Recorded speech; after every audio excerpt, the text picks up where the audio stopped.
Black Star Network is here. Hold no punches. I'm real revolutionary right now. Support this man, Black Media. He makes sure that our stories are told. Thank you for being the voice of Black America, Roland. Stay black. I love y'all. All momentum we have now, we have to keep this going. The video looks phenomenal. See, there's a difference between Black Star Network and Black-owned media and something like CNN. You can't be Black-owned media and be scared. It's time to be smart. Bring your eyeballs home. You dig?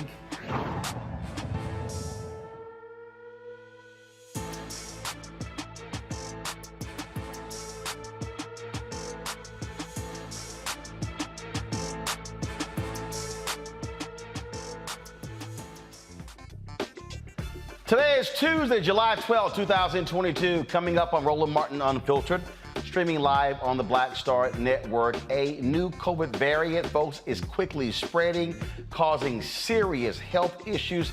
Health experts are warning the variant is more contagious than previous strains. We'll talk to an expert to talk about what you need to know regarding the BA.5 variant, folks. It is no joke. A number of people I know who came back from Essence Festival came down with COVID, and they've been having significant issues. The January 6 hearings continue today. The committee laid out the ties between Donald Trump and white extremist, white nationalist, white supremacist groups. Folks, the testimony was shocking. And as the fight for reproductive rights carries on, we'll talk to Tonya Lewis Lee, director and producer for the documentary Aftershock, which takes a deep dive into the preventable maternal mortality crisis happening in America. Plus, our recap, some of the sights and sounds from the 2022 Essence Festival presented by Coca-Cola. We'll hear from the creators of the show, the Proud Family, as well as talk with a number of other individuals who were there. Some great stories, some great storyline, folks, and we'll have it all for you. It is time to bring the funk on Roland Martin Unfiltered on the Black Star Network. Let's go. He's got it. Whatever the miss, he's on it.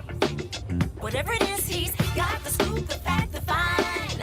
And when it breaks, he's right on time and it's rolling. Best believe he's knowing. Putting it down from sports to news to politics. With entertainment just for kicks, he's rolling.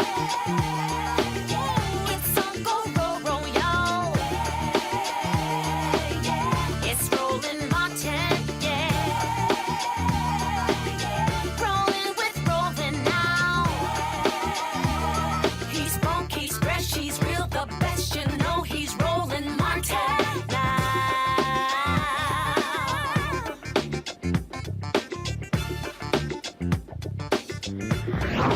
Martin.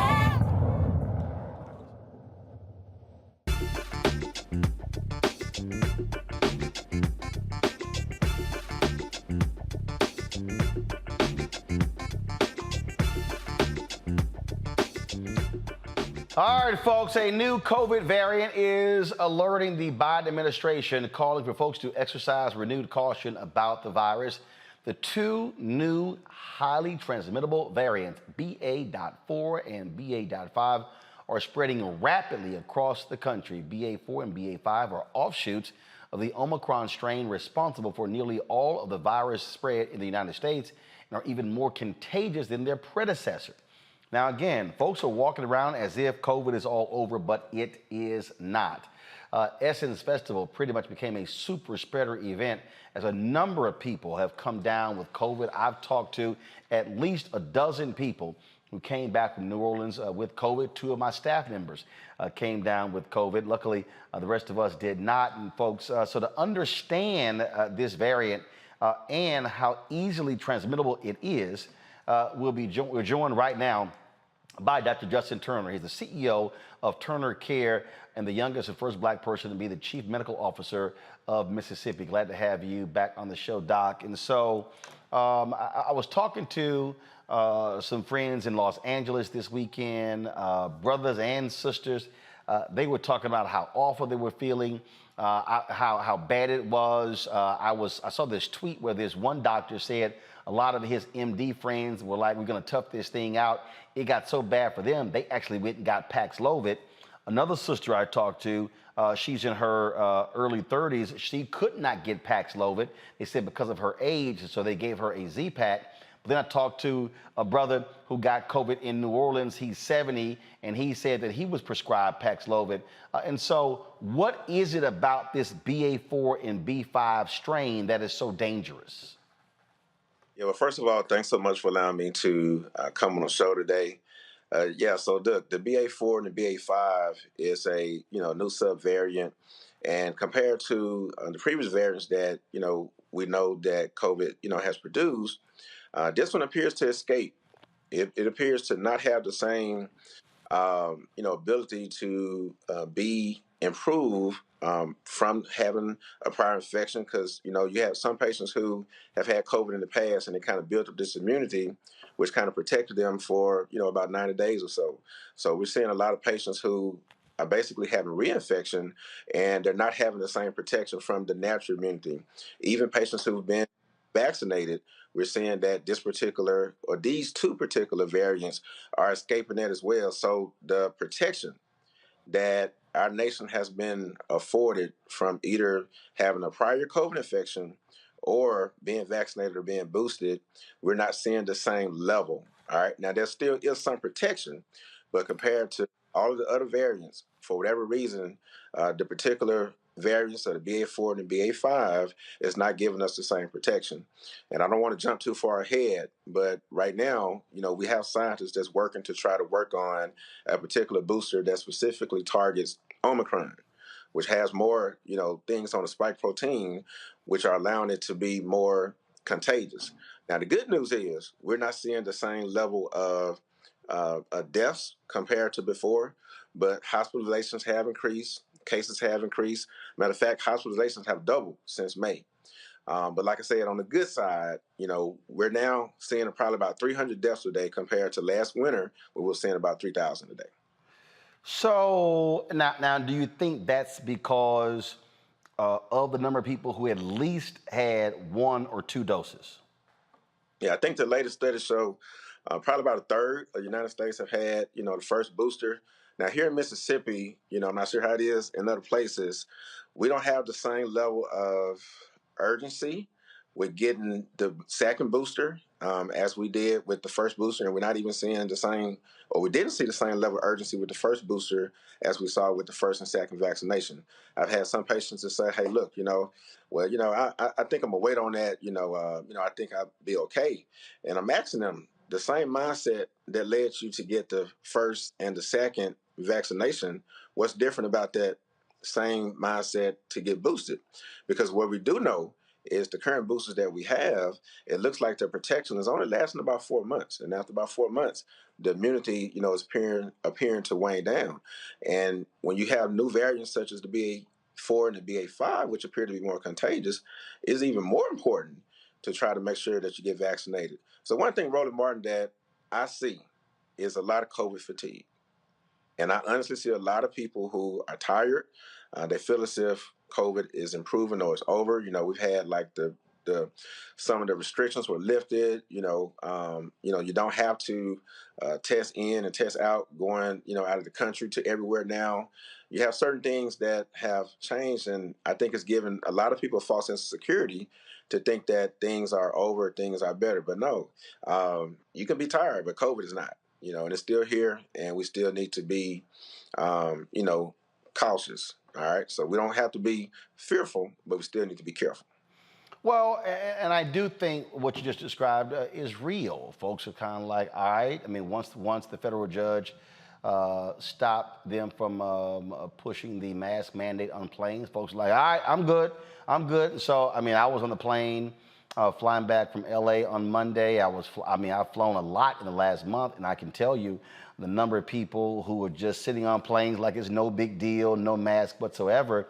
And okay, that's fine. I get it. I mean, there have been times when places where I've gone where I didn't have my mask on. I had it with me. Depending upon the groups I was with, I might put it on, I might take it off. But here's the deal. I'm talking to people, and they're talking about how sick they have gotten. And as somebody who's had COVID twice, I'm just not interested in going through that crap again. Yeah, it does appear that these particular variants may they may penetrate the lungs more than what we saw before, and each variant has been different. We saw early on how a lot of people had loss of taste and smell, and I think in my practice with Omicron and what a lot of providers have seen here in Mississippi, Omicron kind of impacted the sinuses more. We had like so many patients who come in saying, "Look, doc, I just need my sinus shot. Let me get my Decadron. Give me some sinus medicine." And I'll probably say the second time I got it, it was back in May. It really was it wasn't significant. It really was in the sinus. But again, I'm talking to folks right now, and they're talking about lungs, how this variant is going right after their lungs. Yeah, so we really just need people to be vigilant. If you have anything going on that's not normal, and here's the deal. With the new variants being like way more contagious compared to like the Delta variant and other ones before, man, you can spread this like wildfire through your family, at home, at church, or at a large indoor gathering before you even have symptoms. When you think about the incubation period and your level of being able to, spread this, I mean, it can happen before you even go get tested. And I unfortunately have had a lot of patients they've waited to like day 3, day 4, day 5 after trying stuff at home, and they're like, well, let me go and get tested. But by that time, they've already spread it to so many people. So like I said, we're fortunate right now because it doesn't appear to be as deadly as like the Delta variant. But who knows? Who knows what's going to happen in the fall? We don't know. So we just need anyone that's listening to know that if you have any symptoms at all, matter of fact, go ahead and get tested. Now, fortunately, compared to last year, a lot of people have access to your home COVID tests. If you hadn't gotten them, go ahead and get those and go ahead and get tested. Especially the free ones the government is giving out. Exactly. It's like if it costs a whole bunch, we'd be complaining saying it's expensive, but it's free, and a lot of households are not even taking advantage of it, and that has saved so many different lives because those patients would probably be where? In my office, in the lobby, waiting to get tested and spreading it. But now they're at home, they're getting tested, they're calling me, and you brought up the Paxlovid. So this is also something that's different compared to last year. We have more medications out there that are helpful, and without trying to get too deep in the science, a lot of people are familiar with Tamiflu. So we know historically, anytime you get the flu, there's an antiviral called Tamiflu that you can take that works best if it's taken within 48 hours of your first symptoms. Well, Paxlovid and other antivirals are kind of similar to that.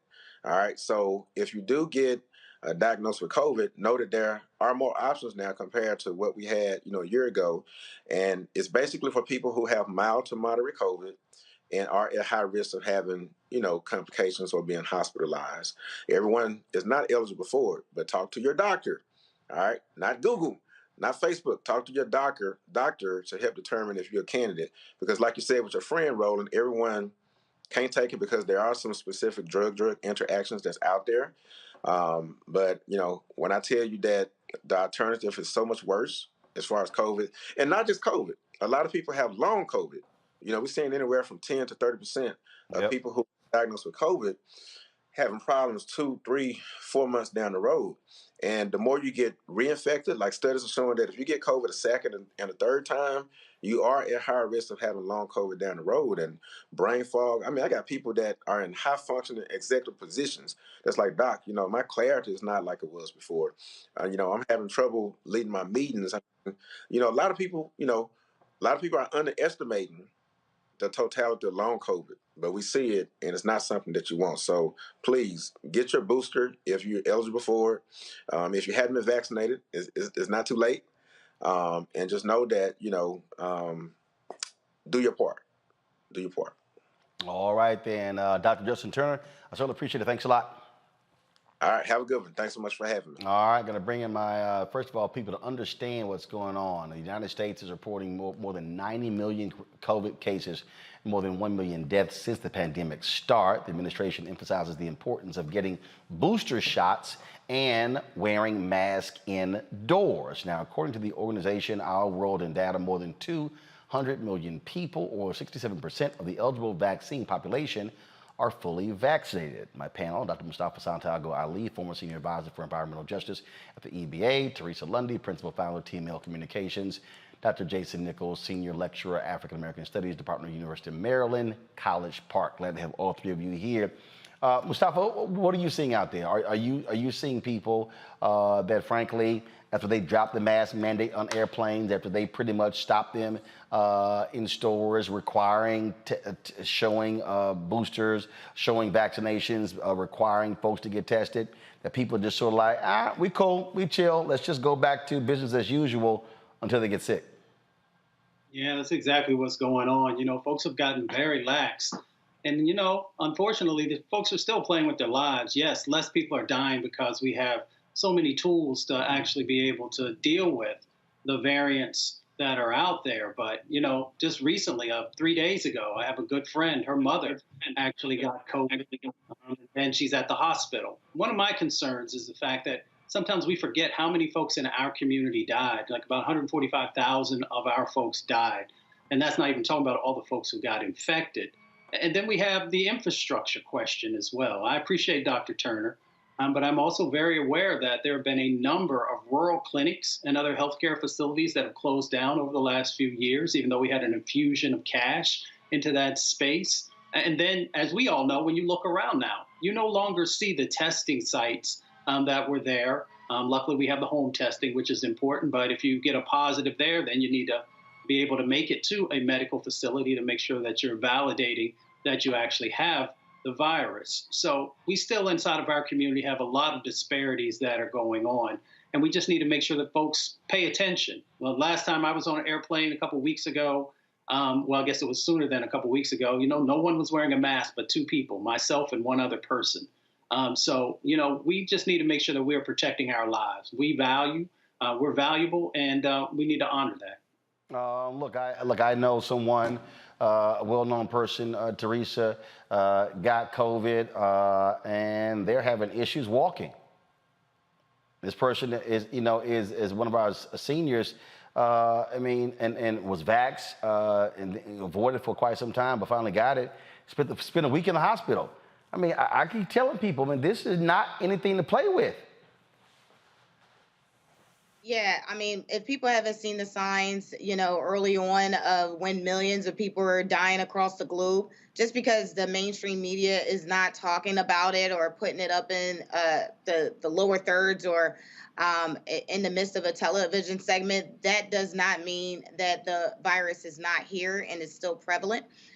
So look, you know, as I look at, you know, the apartment building even I'm living in, and I asked them, hey, are you going to put the sign up for us to make sure we're masked up even in these closed and tight spaces? And they're, you know, going with the same local ordinance that is saying it's not a mandate and allowing people to make their choices. But as we know, the COVID variant has been just an uncomfortable factor for people. And so sometimes that mandate does make sense. Doesn't matter how unpopular it is, but it does save lives. And so I know myself, I just made an appointment to get a dual vaccination. Well, I'm already dual, so I guess quadruple vaccination, just to ensure to make sure that the vaccine is not wearing off. Because again, this is new information. This is the new variant, and it's carrying something that I do not know. So I'd rather just be safe in the later round. Jason, give me a sense of what's happening on your college campus. Are students still taking it seriously, or are they, like a lot of other people, just, hey, strolling through like it's no big deal? So we still have an indoor mask mandate, and I walked into the building, and to be honest, Roland, I had forgotten my own mask, and so I had to go to some other office and get a mask, and then I walked into the classroom, and I'd say about half of the students were wearing masks and half of them weren't. And so I asked them about it, and you know, a lot of them just were like, you know, they weren't necessarily thinking about COVID or afraid of COVID. So I think we've lost a lot of the vigilance, and I think that what Dr. Turner was saying about COVID fatigue, I know physicians who are fatigued from COVID and don't want to wear masks anymore. So it's really something that I'm glad you're talking about right now, reminding us to be vigilant, because I think a lot of us have been wearing masks for a long time. The government said we don't have to wear masks, so we kind of flung them away and thought that this is over. and that's not the case. We need to remain vigilant. You know, I'm terrified after you said that one of your friends or your colleagues can't walk, or, you know, I'm terrified about going. I want to visit my grandmother, my 93-year-old grandmother. I want to visit her. And so I realize that I have to be vigilant right now in mask wearing. And, you know, I'm triple vaxxed, but not quadruple vaxxed. So I'll definitely consider getting that 4th shot. Again, folks, if y'all want to play around with this, be my guest. But trust me, you don't want to be one of those folks who's laid up and sick and go, damn, I should have listened, or I should have sat there and put the mask on. All right, y'all, got to go to break. We come back. We're going to talk about today's January 6th committee. And we done told you these were some racist thugs. And the reason that they were so angry was because they didn't like that black people turned out in huge numbers in the 2020 election. Well, today's hearing showed you how these thugs partner with these white racist oath keepers to try to overthrow the results of the election. We'll discuss that next on Roland Martin Unfiltered on the Black Star Network. Don't forget to download the app. Apple phone, Android phone, Apple TV, Android TV, Roku, Amazon Fire TV, Xbox One, Samsung Smart TV. Also, if you want to join our Brain Defunct fan club, you can do so by sending a check or money order to P.O. Box 57196, Washington, D.C. 20037-0196. The Cash App is $RM Unfiltered. PayPal is R Martin Unfiltered. Venmo is RM Unfiltered. Zelle is Roland at RolandSMartin.com. Roland at RolandMartinUnfiltered.com. All the folks who give during the show, I'm going to give you a shout out. Speaking of shout outs, let me go ahead and shout out the people who've actually sent in checks and money orders. Yvonne Magwood, Diane and Michael Jefferson, Brenda Witherspoon, Betty Saucer, W. Smith, Sandy Royster, Carnelia Blagrove, Irvin Camp, Nancy Sims, Donna McAdoo Kelly, Tracy Chapman, Phyllis Goodwin, Ken Davis, Anthony Steele, Cynthia Patton, E.R. Wilson, Thomas Lee Shearer Sr., Jaquez Baruch, Don Jones, Pamela Morgan, Gaynell Lewis, Moses J. Cooper, Titus Hughes, Catherine Rose, Rayford Crowder, Lula Flowers, Lucille Santos, Elliot Newton, Lester Hawthorne, Jerry Harper, Alfonso Strong, Cheryl Taylor, N.J. Piles, Maxine Williams Gaboizo, M. Banks, Patrick Ellis, Kelly Parker, Pamela Williams, Taft Hall, Eddie Baggs, and Norma Mashore, Henry Shelby Jr., Florentina Coles, Diane Riley, Vivian Washington, Clyde and Robin Hilliard, as well as Sherry Taylor.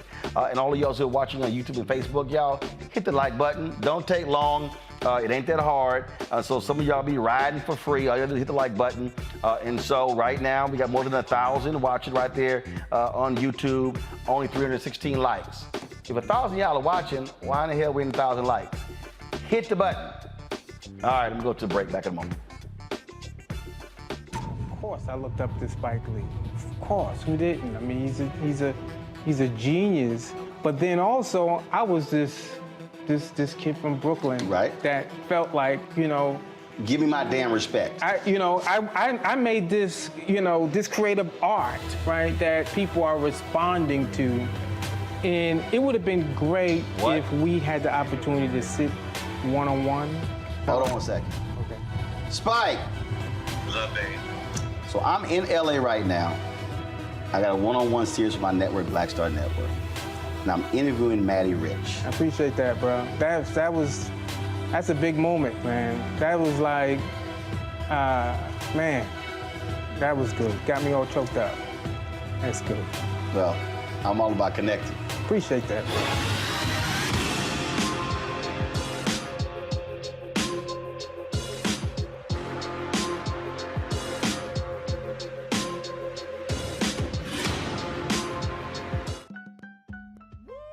We're all impacted by the culture, whether we know it or not. From politics to music and entertainment, it's a huge part of our lives, and we're going to talk about it every day right here on The Culture with me, Faraji Muhammad, only on the Black Star Network. Hey, I'm Antonique Smith. Hello, everyone. It's Kiara Sheard. Hey, I'm Taj. I'm Coco. And I'm Lily. And we're SWV. What's up, y'all? It's Ryan Destiny, and you're watching Roland Martin Unfiltered.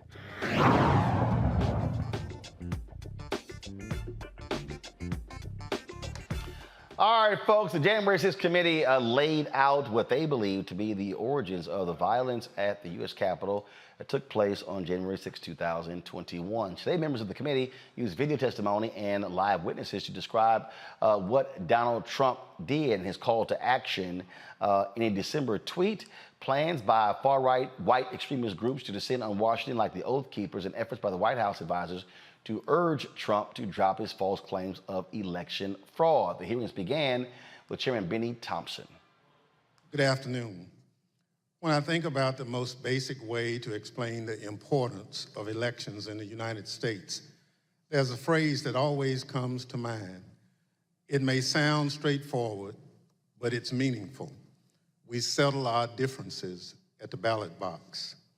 Sometimes my choice prevails, sometimes yours does, but it's that simple. We cast our votes, we count the votes. If something seems off with the results, we can challenge them in court, and then we accept the results. When you're on the losing side, that doesn't mean you have to be happy about it. And in the United States, there's plenty you can do and say so. You can protest, you can organize, you can get ready for the next election to try to make sure your side has a better chance the next time the people settle their differences at the ballot box. But you can't turn violent. You can't try to achieve your desired outcome through force or harassment or intimidation. Any real leader who sees their supporters going down that path, approaching that line, has a responsibility to say, stop. We gave it our best. We came up short. We try again next time, because we settle our differences at the ballot box. On December 14th, 2020, the presidential election was officially over. The Electoral College had cast its vote.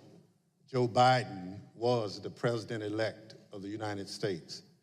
By that point, many of Donald Trump's supporters were already convinced that the election had been stolen, because that's what Donald Trump had been telling them. So what Donald Trump was required to do in that moment, what would have been required of any American leader, was to say, we did our best and we came up short. He went the opposite way.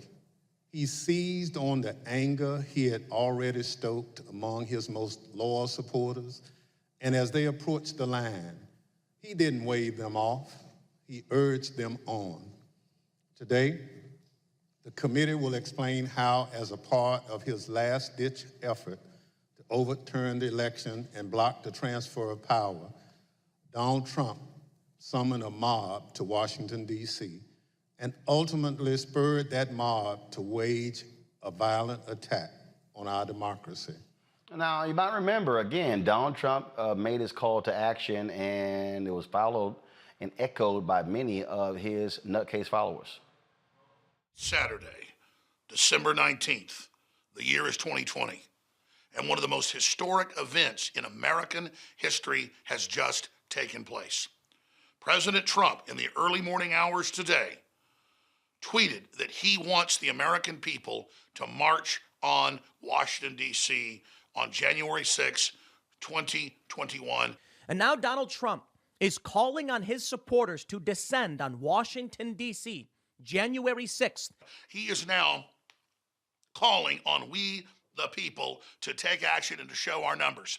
We're going to only be saved by millions of Americans moving to Washington, occupying the entire area, if necessary, storming right into the Capitol.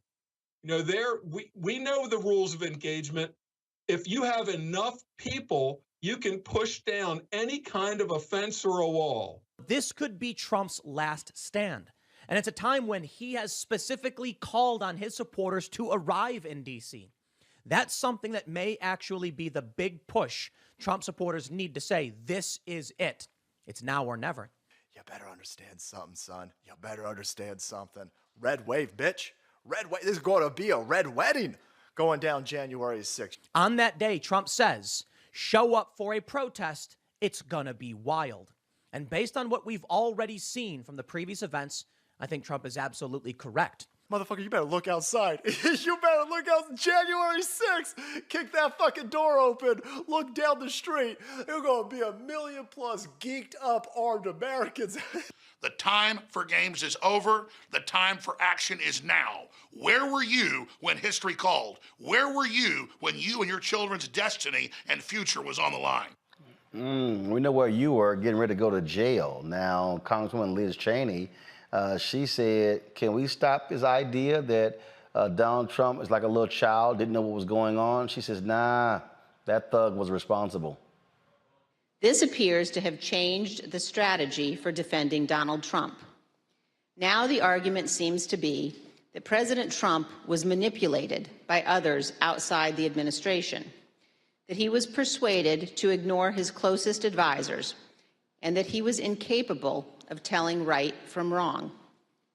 This new strategy is to try to blame only John Eastman or Sidney Powell or Congressman Scott Perry or others, and not President Trump.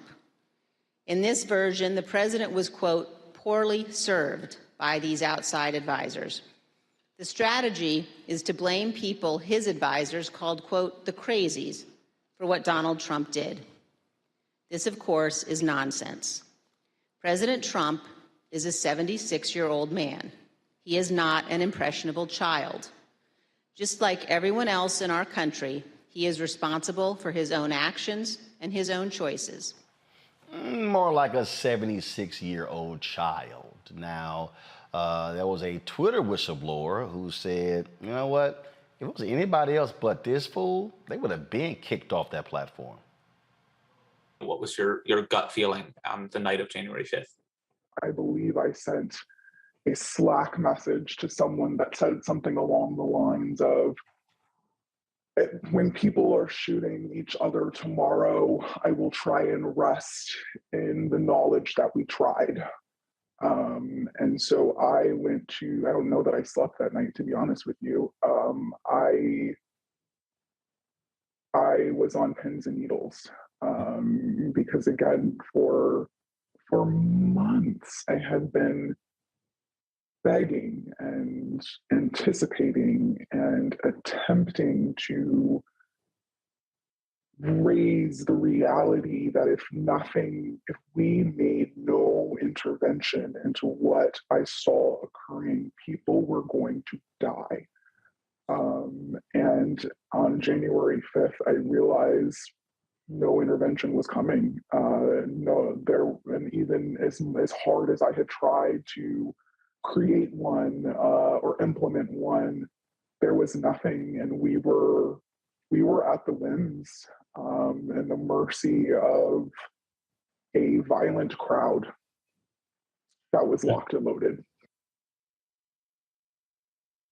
And just for the record, this was content that was echoing statements by the former president, but also Proud Boys and other known violent extremist groups. Yeah. Now, folks, Congressman Jamie Raskin really sort of just laid out in full detail what was taking place leading up to January 6th, especially in this crazy nutcase meeting that took place in the White House on December 18th. The startling conclusion is this: even an agreed upon complete lack of evidence could not stop President Trump, Mark Meadows, and their allies from trying to overturn the results of a free and fair election. So let's return to that meeting at the White House on the evening of December 18. That night, a group showed up at the White House, including Sidney Powell, retired Lieutenant General Michael Flynn, and former Overstock.com CEO Patrick Byrne. After gaining access to the building from a junior White House staffer, the group made their way to the Oval Office. They were able to speak with the president by himself for some time until White House officials learned of the meeting. What ensued was a heated and profane clash between this group and President Trump's White House advisors, who traded personal insults, accusations of disloyalty to the president, and even challenges to physically fight. The meeting would last over 6 hours, beginning here in the Oval Office, moving around the West Wing, and many hours later, ending up in the president's private residence. The Select Committee has spoken with 6 of the participants, as well as staffers who could hear the screaming from outside the Oval Office. What took place next is best told in their own words, as you will see from this video. Did you believe that it was going to work, that you were going to be able to get to see the president without an appointment? I had no idea. In fact, you did get to see the president without an appointment. We did. How much time did you have alone with the president? And I say alone, you had other people with you, but right from his aides before the crowd came running? Probably no more than 10 or 15 minutes. Was in that... I bet Pat Cipollone set a new land speed record. I got a call either from Molly or Hirschman that I need to get to the Oval Office. So that was the first point that I had recognized. Okay, there was nobody in there from the White House. Mark's gone. What's going on right now? I opened the door and I walked in. I saw General Flynn. I saw Sidney Powell sitting there. I was not happy to see the people in the Oval Office. Explain why. Well, again, I don't think they were providing. Well, first of all, the overstock person, I've never knew who this guy was. Actually, the first thing I did, I walked in, I looked at him, and I said, "Who are you?" And he told me. I don't think any of these people were providing the president with good advice, and so I didn't understand how they had gotten in. In the short period of time that you had with the president, did he seem receptive to the presentation that you were making? He was very interested in hearing particularly about the CISA finding and the terms of 13848 that apparently nobody else had bothered to inform him of. I was asking, like, you claiming the Democrats were working with Hugo Chavez, Venezuelans, and whomever else. And at one point, General Flynn took out a diagram that supposedly showed IP addresses all over the world, and who was communicating with whom via the machines, and some comment about like Nest thermostats being hooked up to the internet. So it's been reported that during this meeting, Ms. Powell talked about Dominion voting machines and made various election fraud claims that involve foreign countries such as Venezuela, Iran, and China. Is that accurate? Sure. Was the meeting tense? Oh, yeah. It was not a casual meeting. Explain. I mean, at times there were people shouting at each other, hurling insults at each other. It wasn't just sort of people sitting around on a couch, like, chit-chatting. Do you recall whether he raised to Ms. Powell the fact that she and the campaign had lost all of the 60 cases that they had brought in litigation? Yes, he raised that. And what was the response? I don't remember what she said. I don't think it was a good response. Cipollone and Hirschman and whoever the other guy was showed nothing but contempt and disdain of the president. Yeah, I remember the three of them were really sort of forcefully attacking me verbally. Derek, and we were pushing back, and we were asking one simple question as a general matter. Where is the evidence?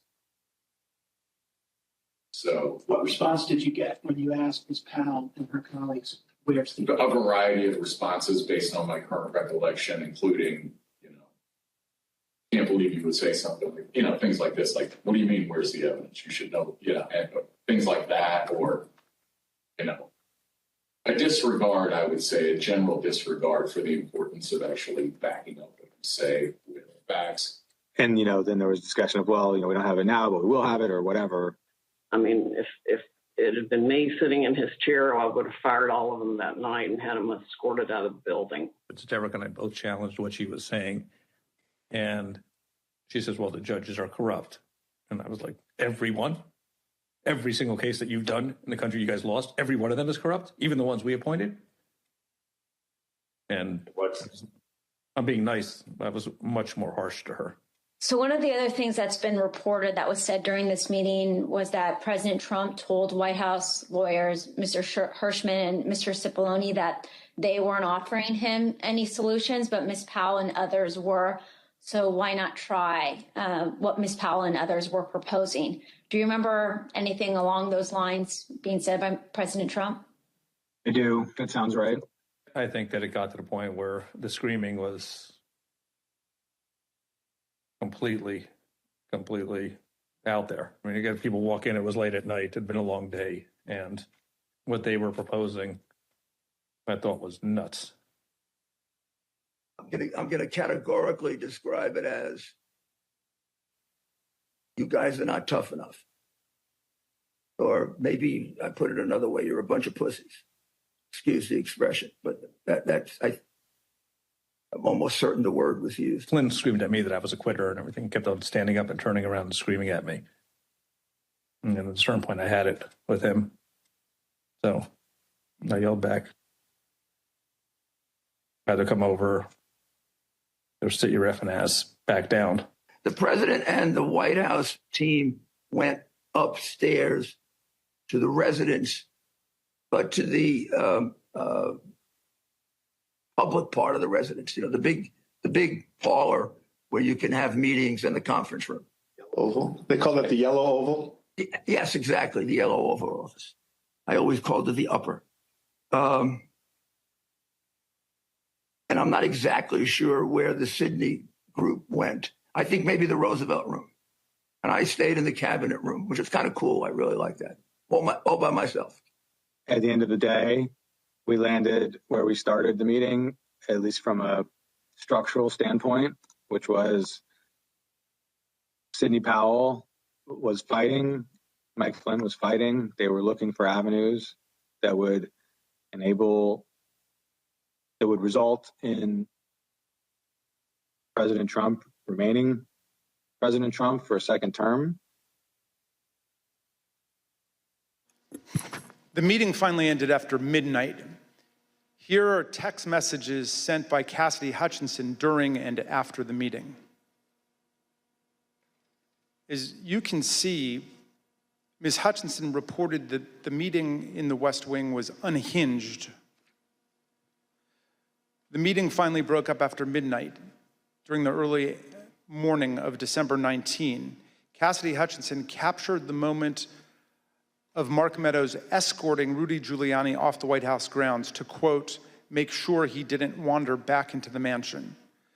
Certain accounts of this meeting indicate that President Trump actually granted Ms. Powell's security clearance and appointed her to a somewhat ill-defined position of special counsel. All right, y'all, we got more. Stephen Ayers at Races, he was with the Oath Keepers. He talked about really what they really are. Sometimes we say, get the popcorn. I'm like, no, we gotta get the salad. So please, show more. Mr. Van Tatenhove, can you help us understand who the Oath Keepers are? I can, thank you. My time with the Oath Keepers began back at Bundy Ranch with that first standoff when I went to cover them as an independent journalist. I then subsequently covered two more standoffs, the Sugar Pine Mine standoff and the White Hope Mine standoff. It was at that time that I was offered a job as national media director and an associate editor for the webpage.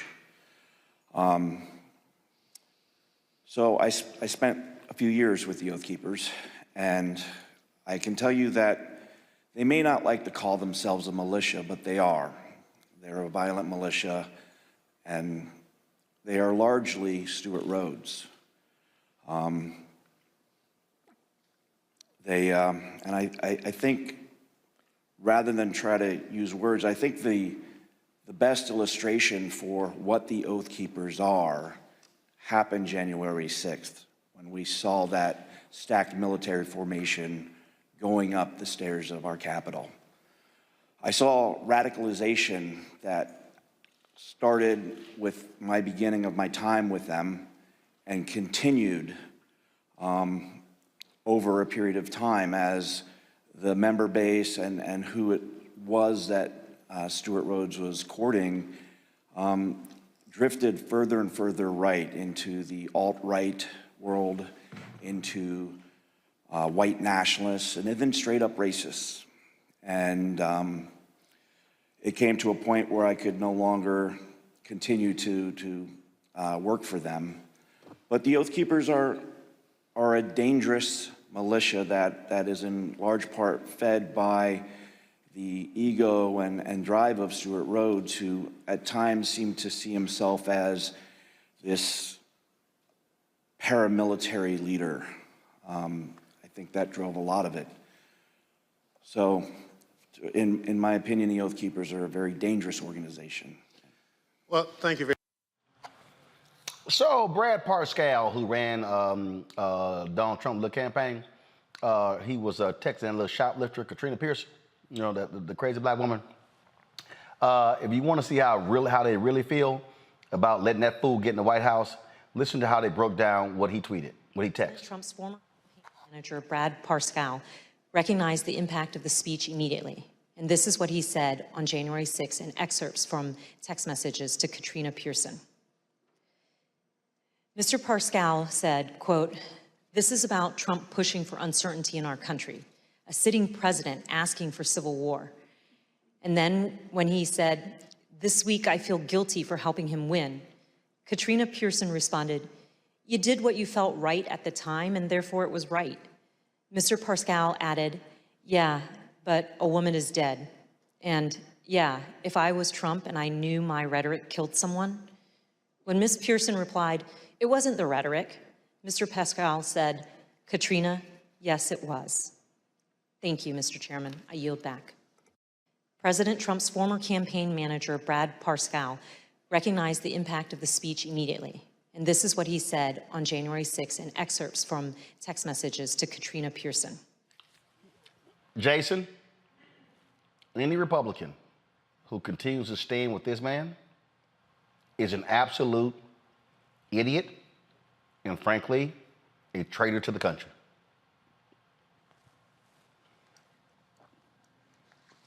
You're on mute. I agree 100%. What terrifies me is that I don't think that, if this had happened 30 years ago, the entire country would have been fixated on it. There would not have even been a discussion about Donald Trump potentially being president in 2024. But here we are, where people choose what they want to pay attention to, what they think is relevant, whom they believe. Even with a mountain of evidence in their face, they find some sort of cognitive dissonance in order to dismiss it. And we could very well, unfortunately, although the polls say that Biden beats Trump narrowly, and that Vice President Kamala Harris, if she is thrust into that role, beats Trump narrowly, that we could have another Trump presidency. To me, that's terrifying. And I think you're going to see, a lot of these people who have testified to the truth, they're going to be torn down, they're going to be torn apart, they're going to be called rhinos. And it's really a unique time in history. And I don't know exactly what the future holds, but it's terrifying that people aren't paying attention to this. I think you are, I think I am, I think the other panelists are, I think your viewers are, but there are millions upon millions of people who actually still believe, despite all of this evidence, despite the words of the people who were involved in this attempt to overthrow democracy, they still believe the election was stolen. I don't know what the answer to that is, and that's what's terrifying as an American. Well, Teresa, the only way you deal with that is for the Attorney General Merrick Garland to begin to indict folks, including Donald Trump, and hopefully that this grand jury in Atlanta will indict him, indict Lindsey Graham and others who chose to overthrow the election because they were pissed off that black people voted in Atlanta, Philadelphia, Milwaukee, and Detroit.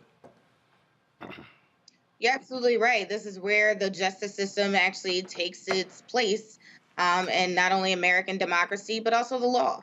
And so, looking forward to hearing those rollouts. I think right after the January 6th hearings, we should be hearing what some of those charges are looking like. I think it was definitely a shock factor of what's been happening with some of the subpoenas that's been coming out. But it looks like people are now changing their minds and starting to change their story. And they're understanding that, look, Trump actually lost. And thus there is no more backing. And we have to figure out what our next steps is. Sometimes it's just not a book or a podcast. Sometimes it's just telling the truth and shaming the devil. Mustafa, it's very simple. These people cannot be near anywhere elected office, and there must be far more aggressive action being taken against everyone involved. Without a doubt. It's interesting what Jason and Teresa shared. All of that is correct, but it's even deeper than that. You got to really understand the dynamics that are playing out. Trump wanted to have a civil war, if you will, and he felt that he could control that civil war and that he would be the only one who would be able to stop it. So then folks would gravitate once again to him and see him as a savior. So let's unpack that a bit further.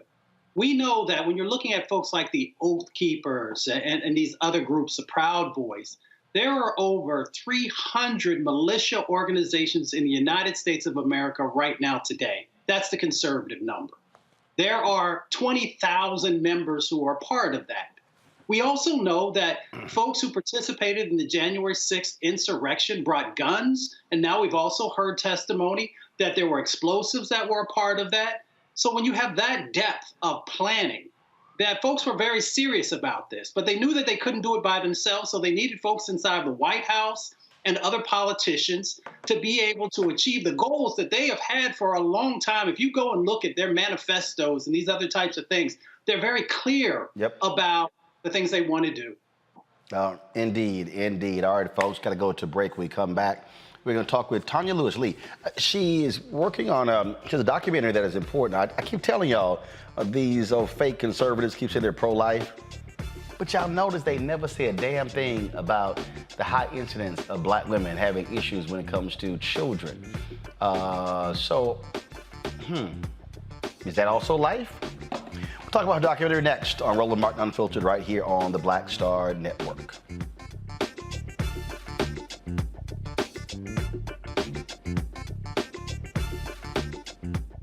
Hi, I'm Dr. Jackie Hood Martin, and I have a question for you. Ever feel as if your life is teetering and the weight and pressure of the world is consistently on your shoulders? Well, let me tell you, living a balanced life isn't easy. Join me each Tuesday on Black Star Network for A Balanced Life with Dr. Jackie.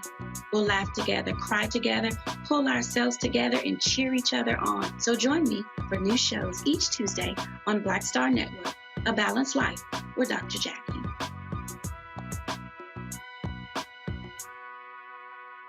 Pull up a chair, take your seat. The Black Tape with me, Dr. Greg Carr, here on the Black Star Network. Every week, we'll take a deeper dive into the world we're living in. Join the conversation only on the Black Star Network. I'm Deion Cole, and you're watching Roland Martin Unfiltered. Stay woke.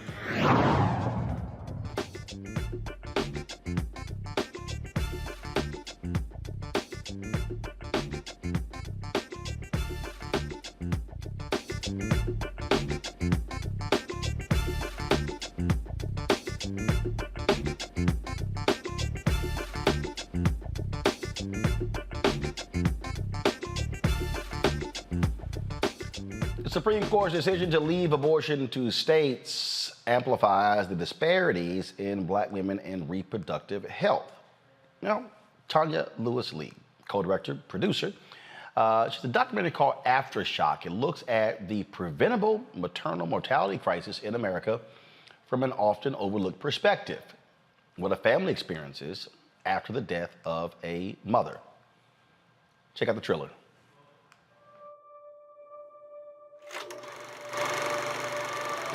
My daughter's story is loud, colorful, and artful. It's a girl! She was awake, aware, and active. And yet she still died.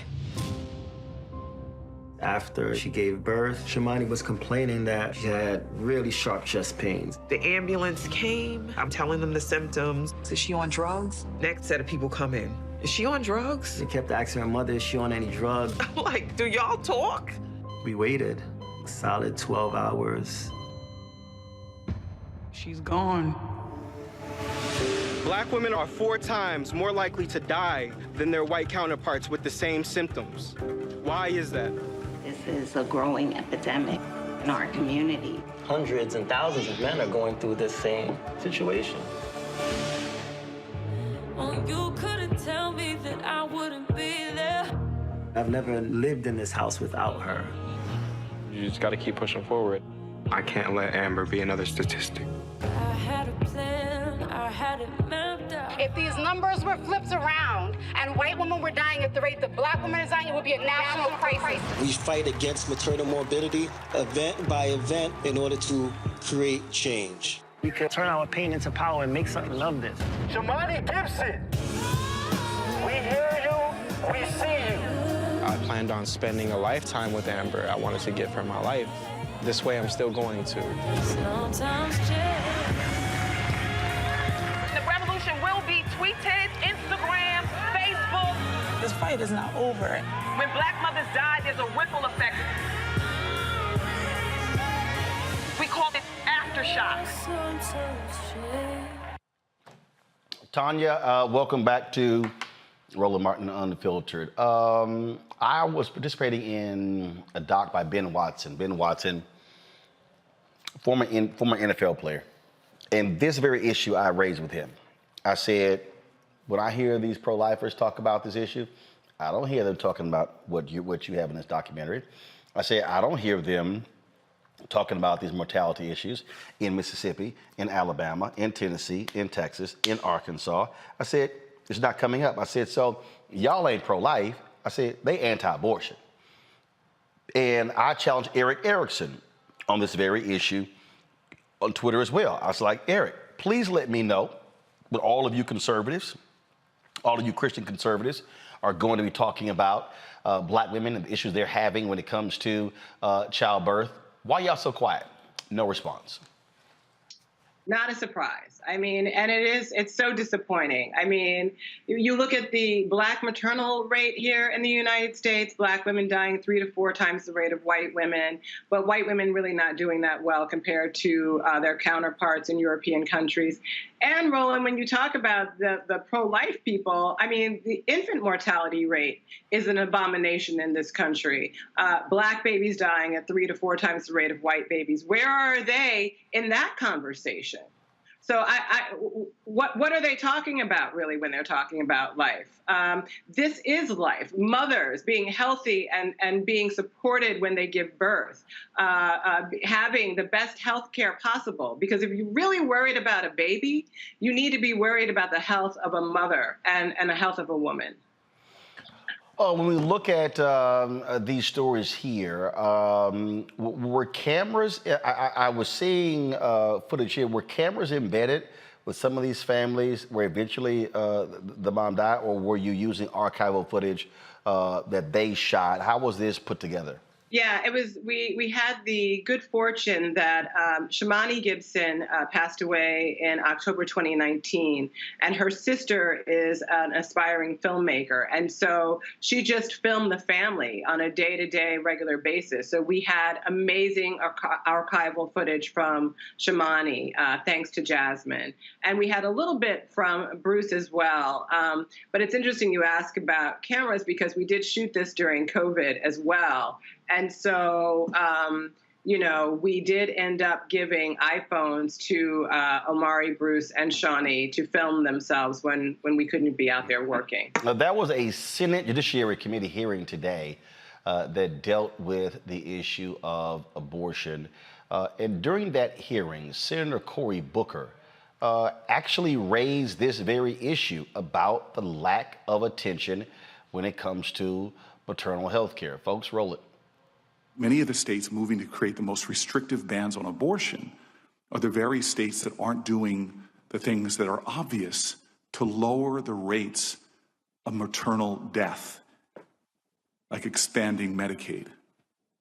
And so this argument that they value life by not providing access to contraception, by not expanding Medicaid, their states have some of the worst records for women dying in pregnancy-related causes.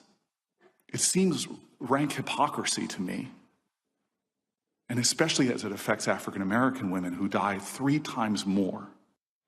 And all of those Republicans on the panel were silent. It really is something else. I mean, look, I guess their silence is telling us how they feel. And I think the good news is that people like Senator Cory Booker, he has been really a champion of the momnibus bills that have been moving through Congress. He has been on the forefront talking about maternal mortality. Vice President Harris, before she became vice president, was working.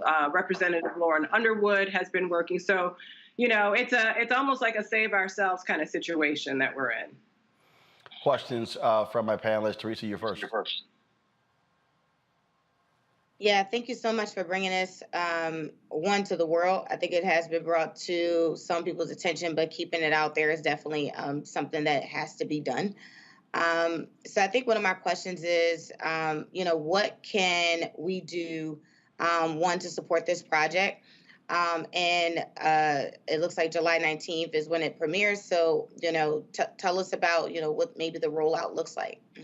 Yeah, thank you for that. And look, I agree. It's important that we keep the conversation going so people know. But I want to say the film is also about solutions. It's not just about telling us that there is a problem. There is a problem, but there are solutions to this problem.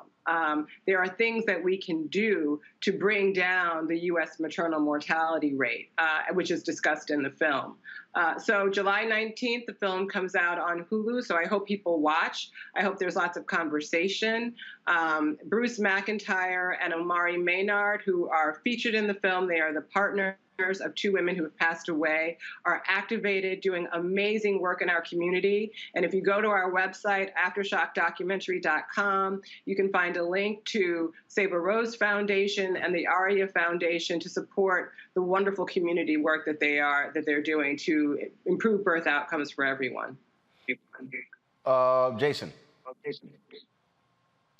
Yes, again, thank you so much for doing this. And I guess I want to kind of ask a little bit about the organizations that are involved in this work. Are you finding that they're having fundraising trouble, and are they, you know, you're starting to get the message out there farther, but how is it in terms of functionally moving this movement forward? Because I think a lot of Americans may not be aware of it. Yeah, I mean, there are some amazing reproductive rights warriors out there, reproductive rights justice warriors out there who are doing awesome work. Yes, they need resources and support, and they need to be amplified and lifted up. And that's part of what we're trying to do with the film, to raise awareness about the work that's being done on the ground from individuals, because this is a situation that will be solved from the people on the ground. So you have people like Kimberly Seals-Allers, who has her Earth app, which is an app that basically rates doctors and hospitals for the care that Black women receive when they go in for maternal care. And she's gotten some funding, but it's Earth spelled without, it's like birth without the B. You can check her out, see her work. There are people like Chanel Portia Albert, who is a doula in Brooklyn, who does great community work.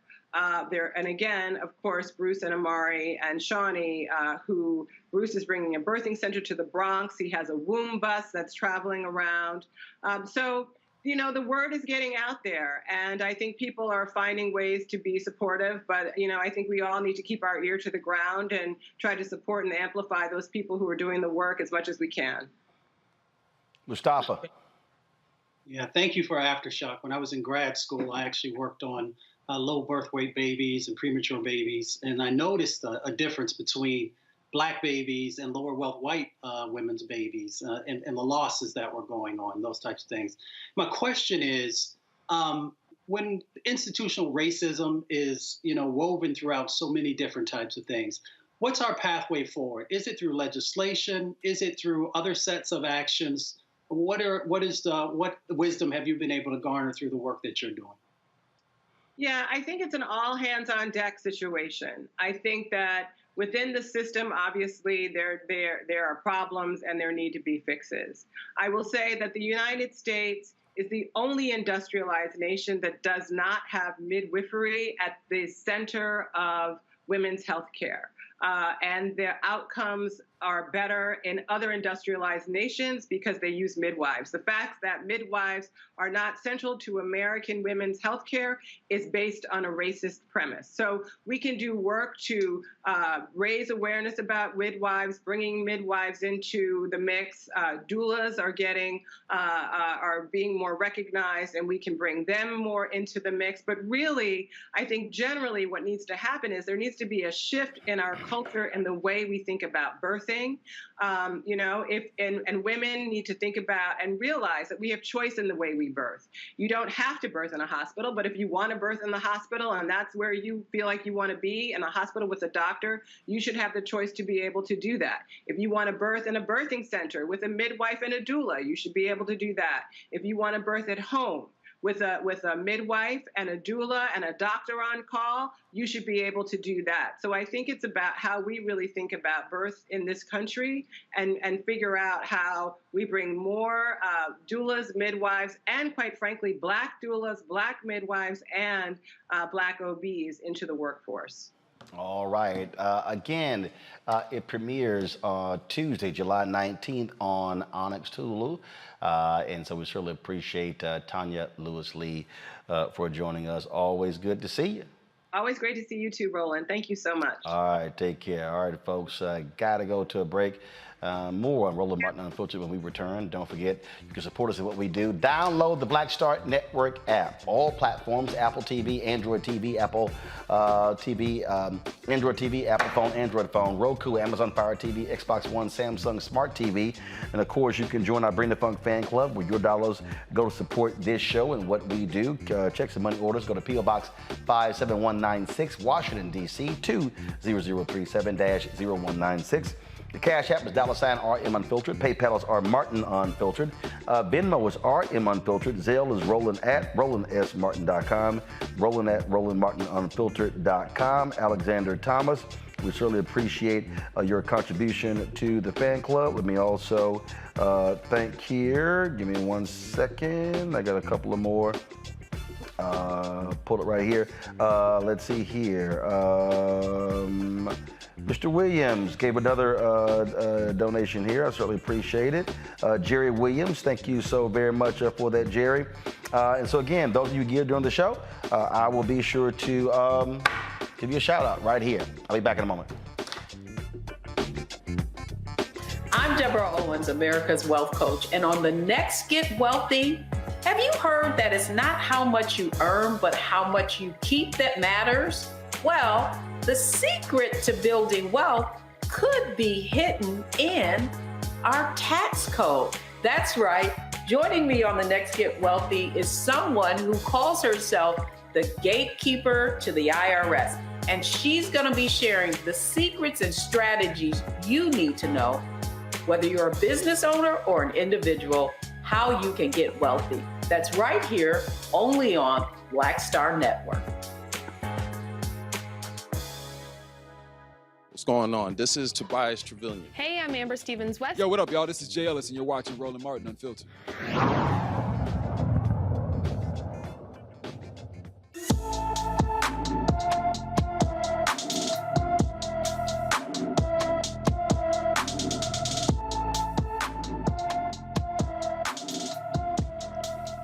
All right, folks, Jeanette Miller has been missing from Houston since July 2nd. The 15-year-old is 5 feet 3 inches tall, weighs 120 pounds, with black hair and brown eyes. Jeanette wears braces, has a nose piercing, and has a tattoo on her left upper chest of 382814. Anyone with information about Jeanette Miller should please call the Harris County Sheriff's Office at 713-221-6000. Again, 221-6000. Buffalo's Tops grocery store will reopen to the public this week for the first time since the mass shooting that killed 10 people in May. Company officials will have a moment of silence and prayer on Thursday, exactly 2 months from the day of the mass shooting, to honor the victims and employees who were impacted. The company's president ordered the store emptied of its products and equipment. The store will officially reopen its doors with a different look and feel on Friday. Store employees who do not feel comfortable returning to the Jefferson Avenue location will have the option to relocate to a different store. It's a hard call. We saw, Teresa, after Sandy Hook, where they literally tore down that particular school and had it rebuilt. The issue you have here is it's a food desert. And so, in your mind, should that store reopen? In the same, like literally it's the same building, it's the same everything.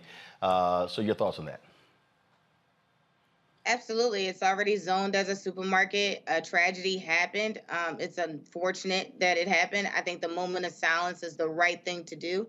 But again, we have to think about rebuilding, changing, and solutions. And part of it is we got to make sure that people don't starve. But we're also very cognitive of the situation that happened. And so, look, sometimes we need to memorialize, some of these situations in order to find better solutions to some of these problems. So yes, the supermarket should stay there, but people should, hopefully it comes to be maybe a time for unification as well.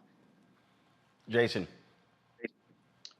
Yeah, I agree. I think it should open. I think there should be some way to memorialize what actually occurred in a way that can unify the community. I think that people can never forget what occurred there, and even the context in which it occurred. But I also think that people need a place to work. People need a place to be able to get their food, and we need to show the resolve that these people can't stop us. So I think it's important to reopen the store, allow for people to be able to get their groceries, but also remember always what occurred there. Mustafa. I would just add a couple of things. One, I hope that they continue to make sure that there's support, mental health support, not only for the folks who work in the store, but also for the surrounding community that also had to deal with the tragedy and the trauma. And then I also hope that they make sure there's a much stronger security, both in whether it's in the parking lot or inside. I think that may also help folks to feel more secure and safe in coming back. All right, folks, in Georgia, a black man is seeking legal action against police who attacked him with a canine.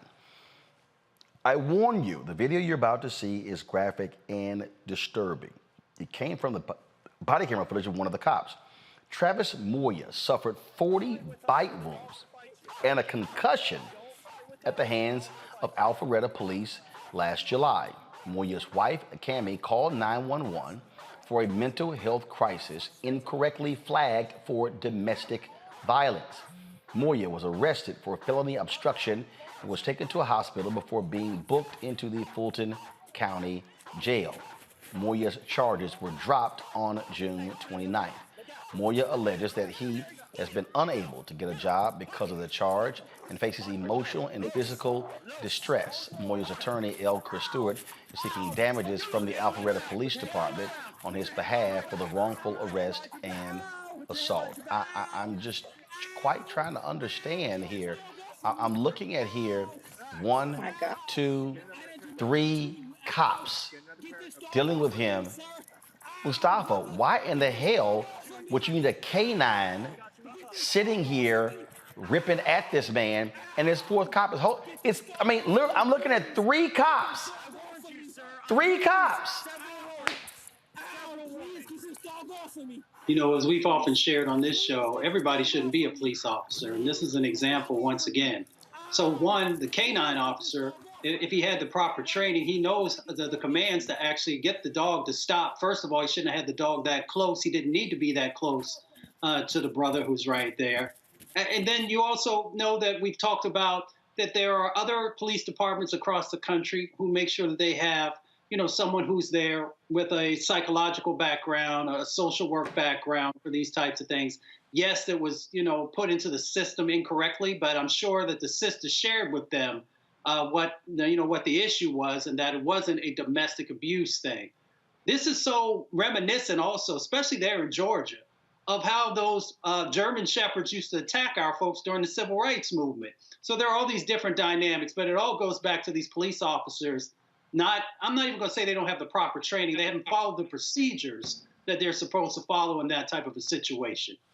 So it's crazy, Jason. You got 3 cops that got this guy on the ground, 3 cops that are trying to handcuff him, and you need a dog to sit here and almost rip the guy's shoulder out. Yeah, it absolutely makes no sense. I don't. First of all, I want to echo everything that Mustafa said, particularly about mental health services, about police officers who are not trained to deal with these types of situations where someone is having a mental health crisis. You need to have someone on scene who can deal with that kind of crisis. And yes, we do recognize that it was put in the system the wrong way, but they could recognize once they got there that that was the situation. I think that this is a training issue, not only for the officer and also for the dog. It looks to me, I'm not certain, but it looks as if he's trying to get the dog off of the man, but he can't do it. And so if that's the case, and your dog is not well trained, and the officer is not trained in the commands, then you've got a training issue. So I think that this is just problematic on so many different levels. I hope that that family is compensated the way that they need to be compensated, and that the proper changes are made in that police department. Teresa? I'm just so disgusted. Like every time you guys keep showing this video, I'm getting disgusted by the second. It is so just distasteful. It seems like we don't want to go back to this motive of defunding the police, but we want to go back to the notion of national training across the board, from the canines to the police officers, and say, listen, you're not getting another dime until you start obeying the law, until you start obeying common practices and actually common decency.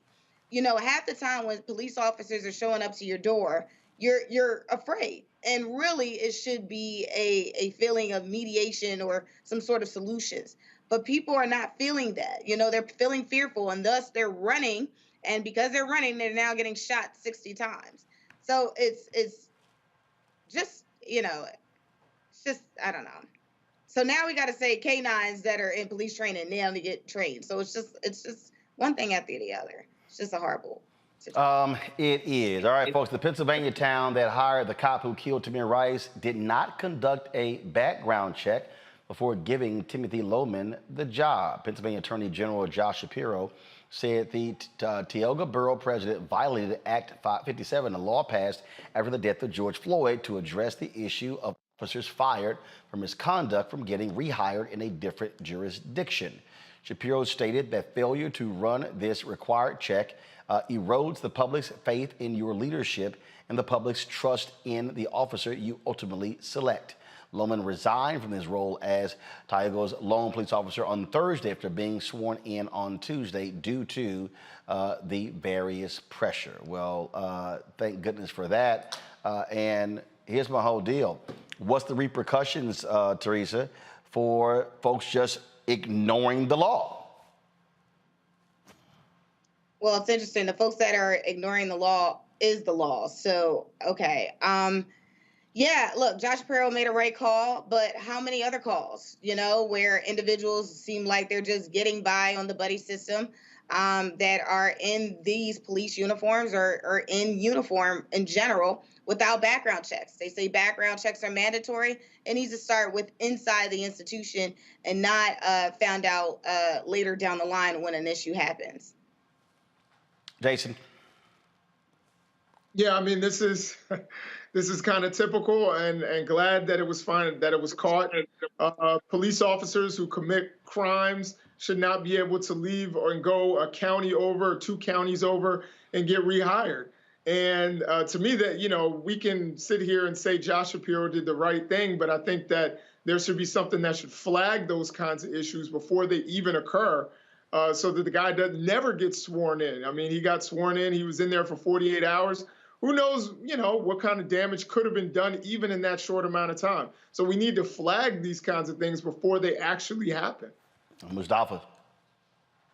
They should do a background check across the country for everyone who's in law enforcement. And the reason for that is that they literally have your life in their hands each and every day. If you're a federal employee, you got to go through a background check. If they find out something, then that means you no longer get that job. So if we want to be able to have trust in law enforcement, then that means we have to be able to trust that folks have done the proper due diligence to make sure that these individuals are fit for that job.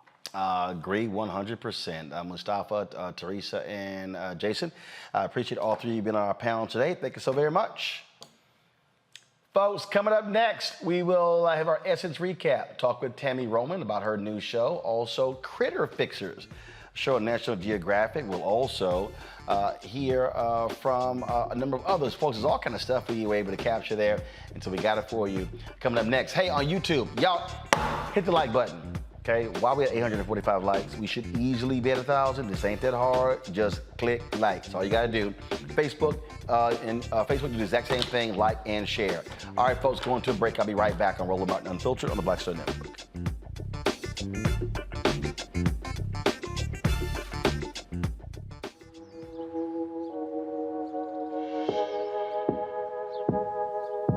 Hold fast to dreams. For if dreams die, life is a broken-winged bird that cannot fly. Hold fast to dreams. For when dreams go, life is a barren field, frozen with snow. Lots of oranges, half the sugar, 1,000% delicious. That's simple math. Say yes to simple. Made the simple way. With real lemon juice, 75% less sugar, and Say yes to simple.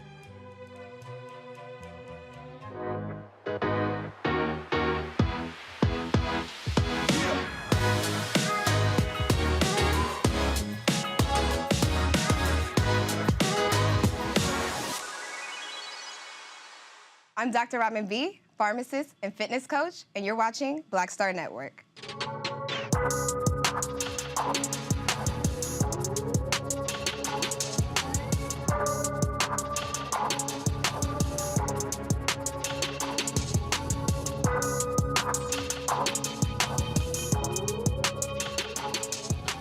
Folks, in New Orleans at Essence Festival 2022, we caught up with the creators of the animated series The Proud Family as they talked about the importance of being able to create this Black animated show, but also how they were able to empower Black people behind the scenes in the largely white world of animation.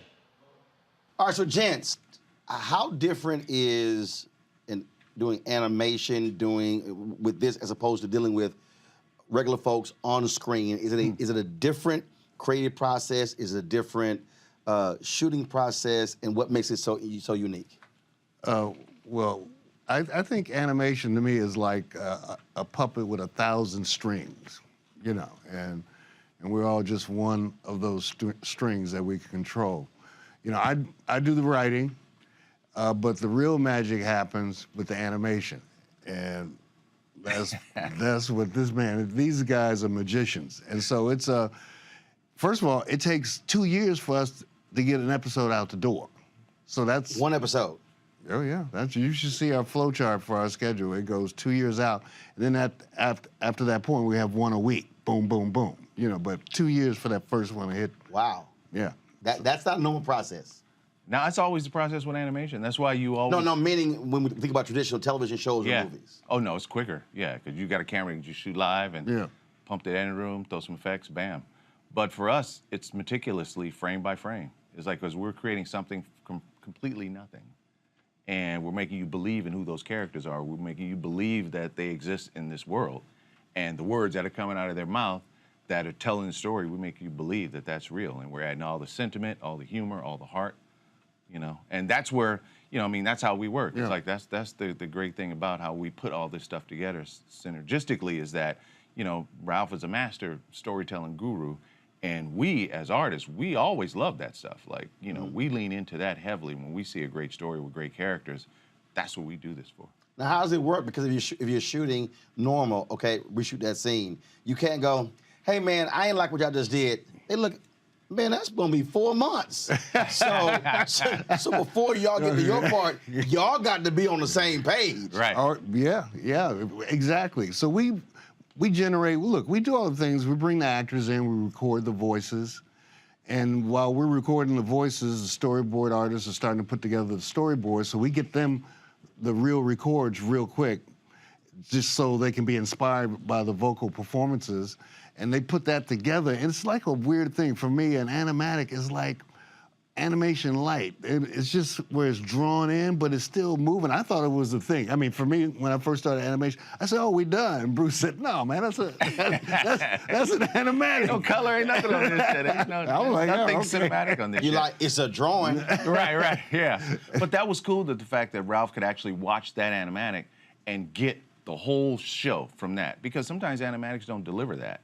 So the fact that he would see it and the whole crew would see it at its animatic phase is key for us, because now we just got to go in and really add those subtle nuances and all those little things that make it. First animation project? This Proud Family was in 2001 when we first did the show, and actually we started in the late 1990s discussing it. It's the first time I've ever done animation. So obviously, again, you talked about him being the master, all his long story career, all winning the awards. Were you sort of like, damn, I'm getting hazed. This is a whole new thing. Because I mean, look, being new and different is different. Yeah. Well, it was new because coming from live action, I'm used to, you know, write the script, we talk to the actors and make it happen. So, but in animation, like I said, we write it, but really the majority of the work takes place with the animators. And animation and writers have had a division over the years. It goes back to Walt Disney. The reason why, you know, there's two different unions, because animators traditionally would write their own script. Right. You know, and so it was just a different process. Right. And so now we're coming in with sitcom writers, myself and my staff, and animators, and, you know, so there was a little bit of friction because we're going like, it should be this way, and people going, we don't care about the words. We're doing it this way. Dude, there was some furniture moving the first season of Proud Family back in 2001. Y'all need to call a Young or Bishop Jakes in. We need to drop some sage in the room. We're like, all right, let's start over, guys. But no, that was the beauty of it. I mean, for me, that's the reason why I wanted Ralph on this, because he had never done this before. So it's going to be a brand new process that I knew was a necessary injection to really make this show authentic and breathe to our people. Right. Because, like, you know, it's like Ralph has worked on projects that we know, you know, that is pure blackness in the community. And I didn't want anything less. I mean, I wanted this show to breathe and read to us pure and authentic and real. All right. We can leave it there. We keep it black. Hey, man. Keep it black. It's a FUBU production. It's a for us, by us production. And so, I mean, you got black folks everywhere. Behind the mic, and also in the animation piece. That was key. That was key. When we first staffed up for this version of the show, we knew that there aren't a lot of black artists in this business that fulfill every part of the process. So we had to pull people from rocks and give people their first opportunity. Awesome. So, I mean, we've got, like, you know, so we set the stage with Ralph's writing room at first. It's like, it's probably the most diverse writing room in Hollywood, especially in the animation business. Let me just stay there. There's nothing blacker than our room. Right. So then we had to, like, install the directors, and we gave opportunities to 2 black female directors. All right. And that doesn't exist in the animation side of the business. Right. 2 of them, the unicorns, exist on our show. And so from every process on down, we made sure we put a person of color to actually carry through this process, because they could identify, you know, how the story being told and the subtleties and the nuances and the specificity that really allow us to tell the right story. And even beyond, the first time we're doing this series about a 12-year-old first time around, 12-year-old black girl, right? Me and Bruce, we fit the profile for that, right?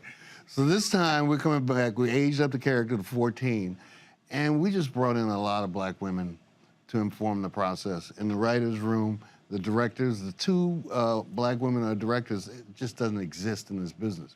Gotcha. Animation is far behind live action. You know, I was sitting, when I first came over there, I was sitting in the cafeteria. I'm sitting there eating, I started looking around. I said, I'm the only black person in here. I've never, Right, that's new for you. You like, I ain't had this in a while. Come on, this is, 2019. I mean, I've never actually ever experienced that ever. Right. I mean, even back in the dark days, it wasn't that bad. Wow. And it's like, that's what it was about. Every time Bruce and I get in the elevator, say, what show are you doing? They say, oh, I'm doing Big Hero 6. Yeah, we're doing it. I said, no, Proud Family. Yeah, they do right away. They do, Proud Family. The only black folks up there. Proud Family. Right. So we're about changing that culture. There you go. And so we've really, on this second go around, we've really gone a long way. It's hot too. All right, cool. All right, well, gentlemen, I appreciate it. Yes, sir. All right, thanks so much. Okay. Yeah, good luck with it. Thank you, man. Appreciate you. All right. All right. All right, folks. Tammy Roman, you know her from various reality shows, but also from being an actress. She has a new show that's dealing with folks who cheat. We got a chance to chat with her in the Coca-Cola lounge at the convention center. Here's what she told me about her new show. Tammy, what up? How you rolling? What's going on? I feel like I haven't seen you in forever. Yes, it's been way too long. And of course, I still remember me, you, and Elise in Miami for the TV One deal. Yes, at ABFF. he wears his ascot. And let me tell you something, he dances. Him and Elise dance from the time the party starts to the time the DJ's like, it's over, the lights is on. That's how they do it. Oh, I believe in shutting parties down. I don't believe in leaving early. He shuts it down. I believe in leaving early. So what's going on with you? What you working on? And also, you still living in my city? Listen, I love Houston. So yes, I am still there. But I'm working on Caught in the Act Unfaithful for VH1, and it premieres July the 18th at 9 p.m. And I'm excited because it is a show about relationships. And we are helping people find out if there's infidelity in their relationships. And I know what you're saying. Okay, so it's a modern day cheaters. But it's so much more than that, Roland. I mean, we really try to offer the people entertainment as well as enlightenment as it pertains to their relationship. So are you like rolling up like 48 Hours and Cops? It's a little more structured than that. All right, We want to be pulling people on the side of the freeway in a Caprice Classic. I'm about to say, Tammy rolling up in black leather pants and some pumps with a whip. Shop, what you doing? No. It's more structured than that. And we got what another thing I'm excited about is it was created and executive produced by an African-American female, LaShawn Browning, and she really took the time to make sure that this was going to be something that we could be proud of within the culture, you know what I mean, and trying to educate women on toxic relationships and what that really means. Now, are you busting and cheating women? We are busting everyone who is not honoring the commitment within their relationship. So we've got men, we've got women, we got it all. I'm just gonna say that, we got it all. That sounds like a lot of drama. It's definitely drama filled. I'm not going to say that it's not. I mean, anytime you have a relationship and somebody gets caught cheating, there's going to be drama. We definitely have that aspect, but there are a lot of layers to it. People get to sit down with the other person and have a real conversation with them and find out, like, why you interrupting my relationship? And so we're excited about that. I said, what's up with the bonnets? Oh, the bonnets are still in business. Bonnet Chronicles is still in business. It ain't going nowhere. Because that's everybody's voice in their head that says the things that they think they shouldn't say, but we go ahead on and say them. So blame it on the bonnet. Blame it on the bonnet. I put that bonnet on, everybody better watch out. Well, look, it's always good to see you. Good to chat with you. So keep handling your business, and I see you little blinging. Okay, what's up? Oh, look, what's up with the coordinated, with the outfit? Yes, you know, great. Got the silver, the chrome, and the gray diamonds, you know, it's all there. My husband's a good guy. All right, sounds good. All right, always good to see you, baby. Same here, Roland. I appreciate you so much. Talk to you. All right. All right, folks, gotta go to break. We come back, we're gonna talk about Nat Geo's show Critters. Also, Devon Franklin talks about a variety of issues, including his new book. All that and more as we recap the 2022 Essence Festival, powered by Coca-Cola, right here on the Black Star Network.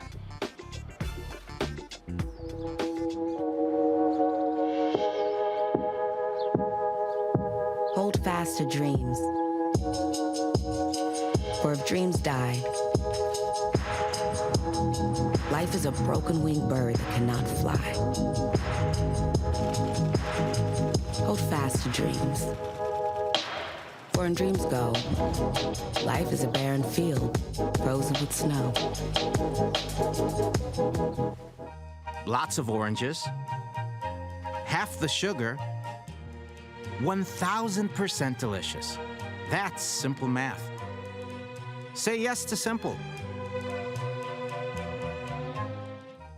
Made the simple way. With real lemon juice, 75% less sugar, and Say yes to simple.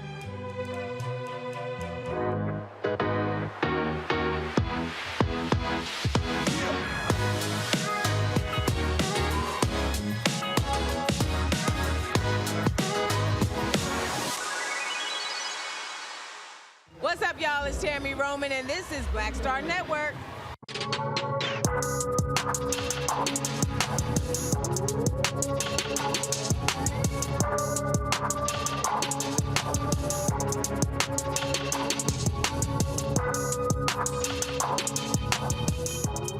All right, y'all, I don't have any animals at home, but a lot of y'all do, and there's a Nat Geo show called Critter Fixers. Faith Daniels, who handles social media for HBCU League Pass, she was a correspondent with us in New Orleans at Essence, and she had a chance to talk with the host of that Nat Geo show.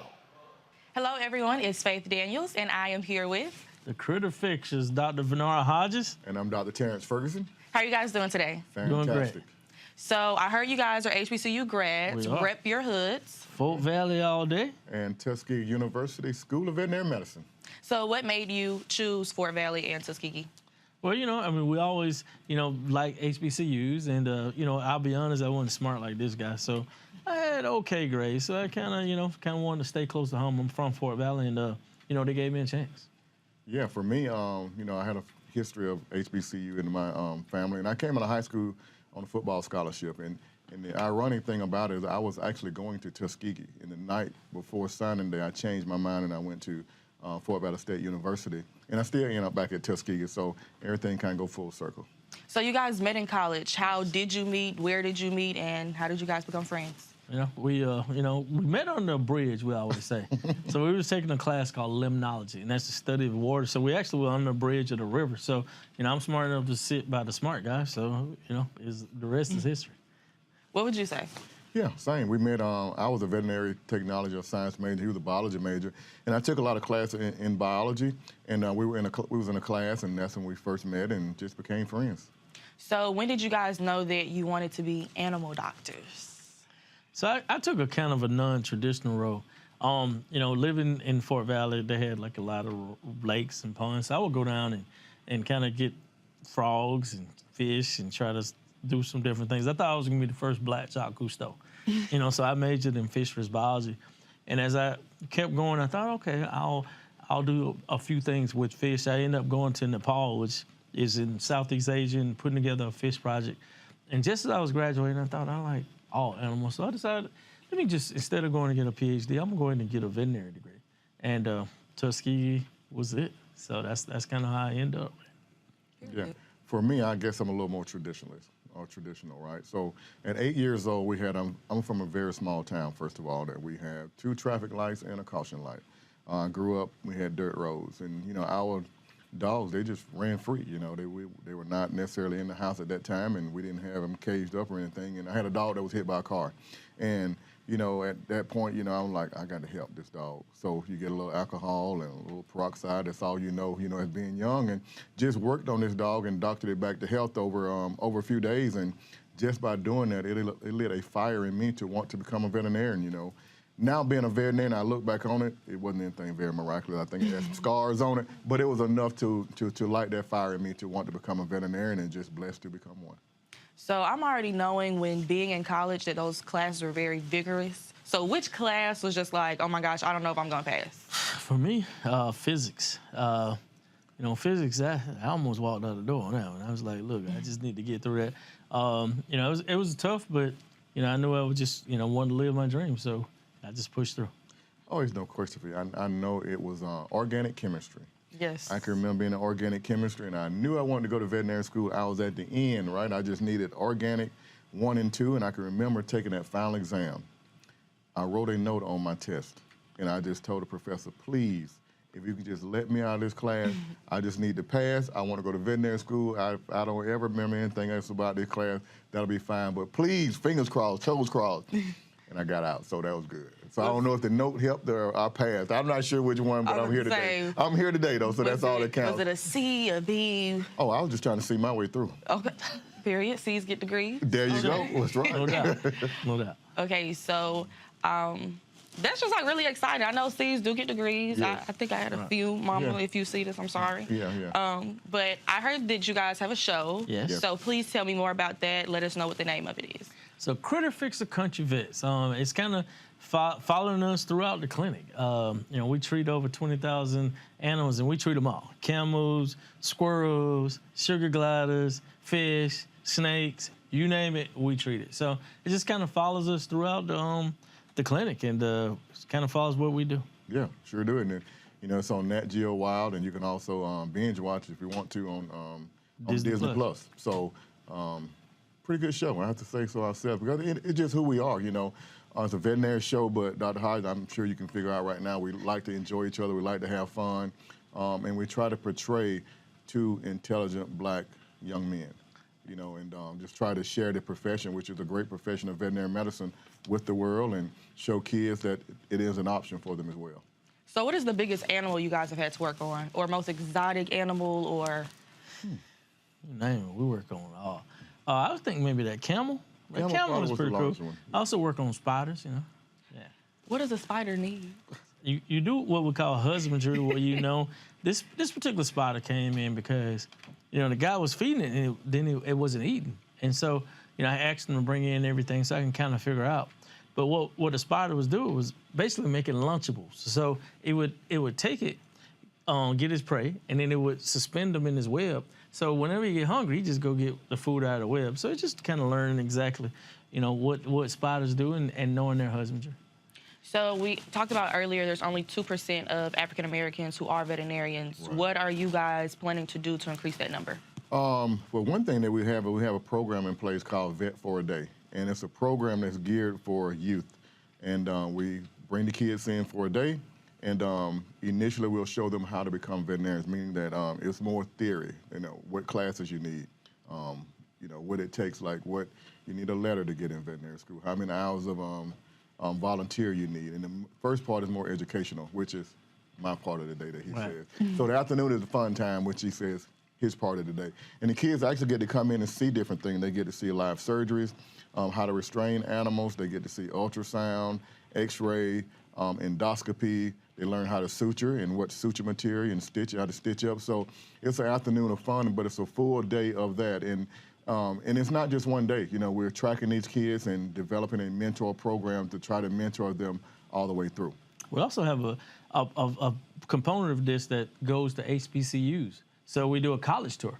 Okay. You know, we went to Prairie View a couple of weeks ago. We went to Harris Stowe, Fort Valley, Tuskegee. So it's really just trying to show them exactly what it takes to become a veterinarian. Because, you know, most of us, you know, we understand in the black culture, you know, animals, we love them, but how do you become a veterinarian? Most kids kind of don't know, and the parents don't know. Right. Yeah. So we just want to teach everybody and show them how they could kind of become a veterinarian and help increase this number. Yeah.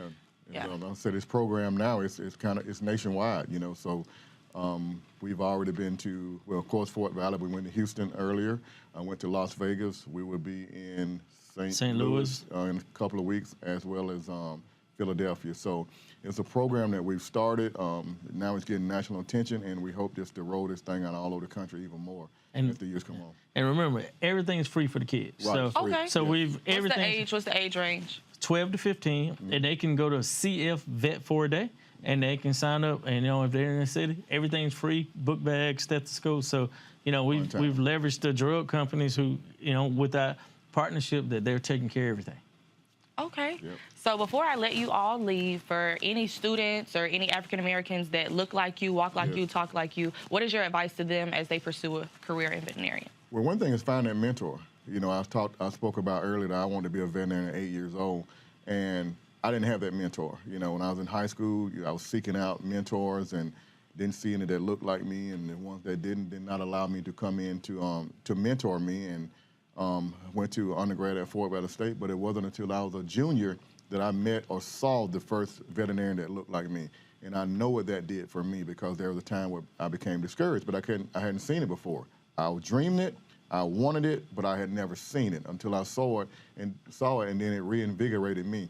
That's why this program is so important for us, because kids get to see us, they get to touch us, we're real, and it's something that's an option for them. And don't take no for an answer. You know, just keep going to clinics and asking, can you come in and sweep the floors? Because, you know, people don't realize you can have a 4.0 and want to go to veterinary school, but you need a veterinarian to write a letter. So, you know, if you don't have this letter, it might, you know, your letter might necessarily get you in, but it definitely would keep you out. So get that experience. Just don't, you know, keep knocking on doors. You know, I don't care what color they are. I say, hey, I just want to come in and clean cages. Just don't take no for an answer. Okay. Thank you guys so much, and I will definitely be tuning in to you guys' show on Disney Plus, period. Thank you guys. We appreciate you having us. Thank you. All right, folks, got to go to a break. We come back, we'll hear from producer Devon Franklin, and we'll talk about a variety of issues, including his new book. You're watching the Black Star Network's coverage of the 2022 Essence Festival, presented by Coca-Cola. Back in a moment.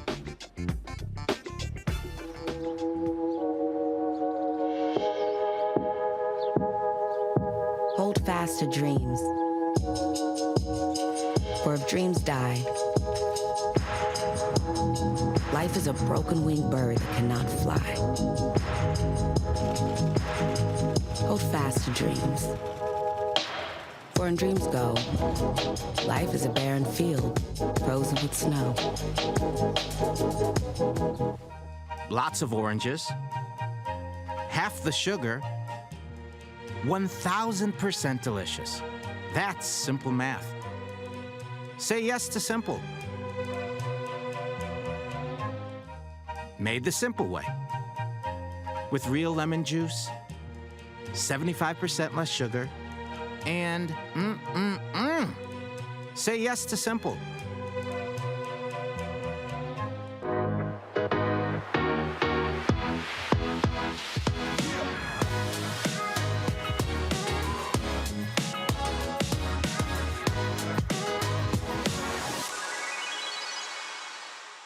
Hi, we're the Critter Fixers. I'm Dr. Bernard Hodges. I'm Dr. Terrence Ferguson. And you're tuned into Black Star Network.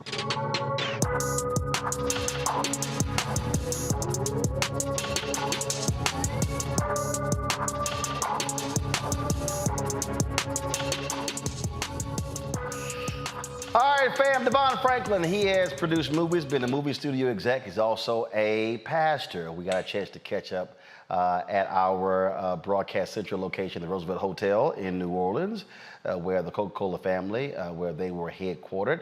It's a great conversation. Hope you absolutely enjoy it and learn something from it, including we talk about preaching and how we prepare for sermons.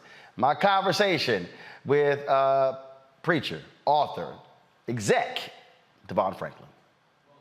All right, Devon, so we're here at Essence Fest, and this is, so first of all, how many have you been to before? Oh, man, probably 4 to 5. This might be my 5th one. Okay. Over the course of about 10 years. Okay, got it. And so what do you find to be most unique, interesting about coming here? You know, it brings together so many people of different walks of life. I mean, you know, from politics to religion to entertainment, to social work to education. I mean, literally, like all of these different avenues of Black life converge on the conference, and so it's always fascinating to come across different people who have a totally different experience than I may have professionally, but we have the same shared experience because of our background. Now, how often do you either walk the convention floor or walk through the Superdome? You know what? I did both during this trip. So I went to the Superdome last night, and it was cool because it's Black folks. I mean, nothing but love, right? Right. Nothing but love. Like, hey, how you doing? I mean, nobody giving you mean mugs, nothing. Everybody was just like happy to be there. See, I try to tell the celebrities at the Superdome, leave a section. Yeah, and go get the people. And literally So I literally at least twice a night, I like to go all the way to the back. Sometimes I'll actually go up to another level. Yeah. And just for the sole purpose of the experience. And also, it is and for all y'all religious people out there, don't freak out.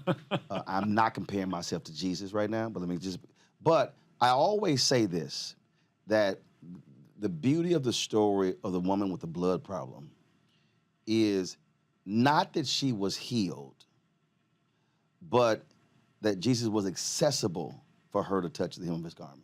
That's true. I love that. And so the thing for me is Bishop Martin. People got to be accessible. Yes. And so if they never get to speak to you, how you doing, I love you, touch you, you're distant. And that's why I do that. I mean, I walk the convention floor every time, and we might have to take selfies for 45 minutes or an hour, but they get to touch you and see you. Yeah. I did the convention floor today, and same kind of thing, you know. And also, you get a chance to see what the real experience is. Right. Because if let's say I just came and spoke and left, I get a part of it, but I don't get the whole experience. But to be there on the convention floor and to see all the different booths and Black business and different people, I mean, it was a great experience. See, I always describe, when I talk about it, as ultimate Black love. Because you're right. I mean, you're going to run into folk from all walks of life. Yeah. You're going to run into CEOs. You're going to run into doctors, lawyers, street pharmacists. You're going to run into everybody. And folk got stories and first time they met you. Like one woman, I think she was like, we've gotten selfies like 8 years in a row, and like straight up. And so, but again though, to me, that's what's so amazing when you get to actually flow and have that kind of experience. Absolutely, without a doubt. I mean, I think it makes the experience, and then also lets people know that we're thankful. A lot of us have our livelihood because people support it, vis-a-vis entertainment. And so to be accessible and to let them know that they're appreciated, it really matters. So Will Packer, my frat, Malcolm Lee, they did Girls Trip. So since you're a Hollywood producer and you like to do stuff that's also faith-based, what would be a faith-based movie at Essence Fest? Oh, wow. Let's see what you got. Oh, man. Well, it would probably involve a Sunday, and the gospel experience. And I'd have to think about the rest. But, that would be my instinct, is that, there's either a church group or a women's ministry group. And the whole point is to get to Essence, and that there's some hijinks that ensue. And maybe some unholy, some things that happened before, but on Sunday there's redemption for them before they get back on the plane and go home. Yeah. See, y'all always got to get to on Sunday. See, I always tell people, you can always tell the difference between, for me, good preachers and bad preachers. Okay, what's so my wife would take, because I take copious notes, sermon notes. And so she look over, and it's like 3 lines, and all it is the date, the church, the pastor, the script, the sermon, the scripture, and the sermon title. That's it. She know I ain't feeling them. Right. And bad preachers always. So I'm gonna ask you first.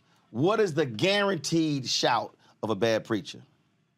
The guaranteed. It's the guaranteed. No matter how awful the sermon is. It is the guaranteed shout. This is the hallmark of a awful preacher. An awful preacher, preacher will rely on this no matter what. What is it? Oh, wow. God is good all the time? Mm-mm. No. Nope. Nope.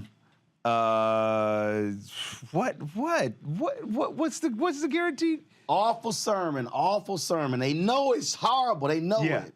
Then they will get to that point. But one day on Friday. Yes. God, Jesus died on the cross. But early Sunday morning. Okay, how awful it is. He rose from the grave. As this one particular preacher, and I'm sitting, my wife, I'm like, here it come. Friday. Automatic. Folk gonna stand up and shout, and I'm sitting there and I'm like, you like, I turned around and said, they know this sermon horrible. They know he can't preach.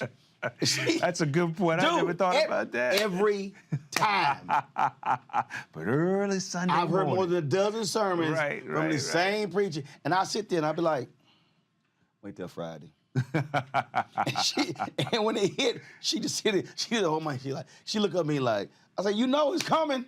Wow. That's I don't care how bad it is. That's funny. If you with black people, that's true. If you give it a speech and it sucks, go ahead and hit Friday. Go ahead. And Jesus rose. You good. Everybody gonna holler and shout, we out.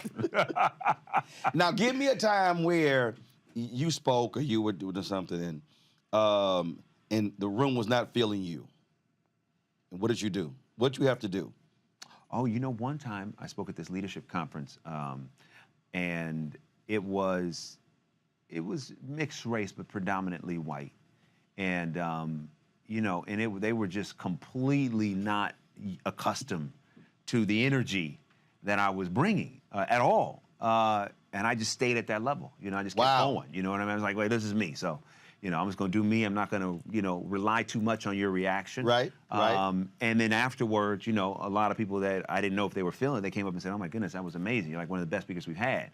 But I really just had to stay the course because when you're used to that response, it really fuels you as a speaker. So at first when I didn't get it, I got a little timid and I got a little fearful. But I said, you know what?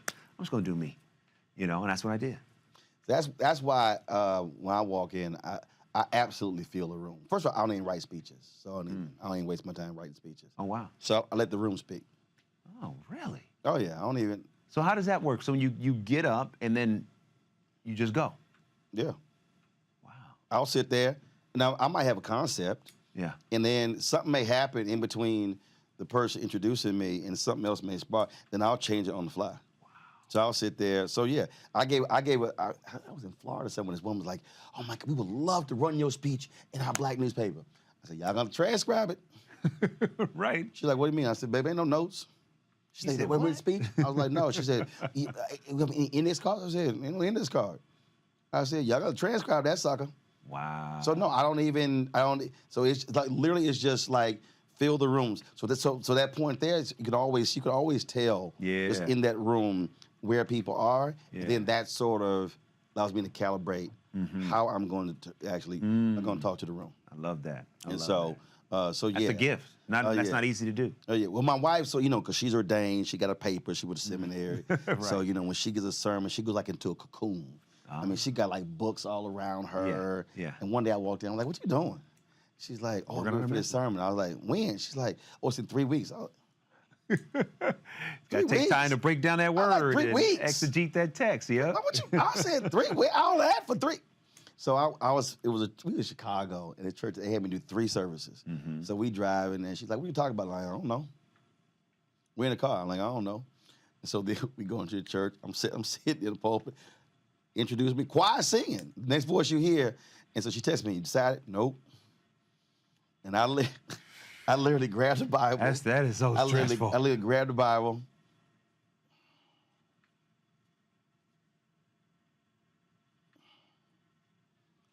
Scripture, took half of it, came with the title, closed it, and then went up. No, you didn't. So I did.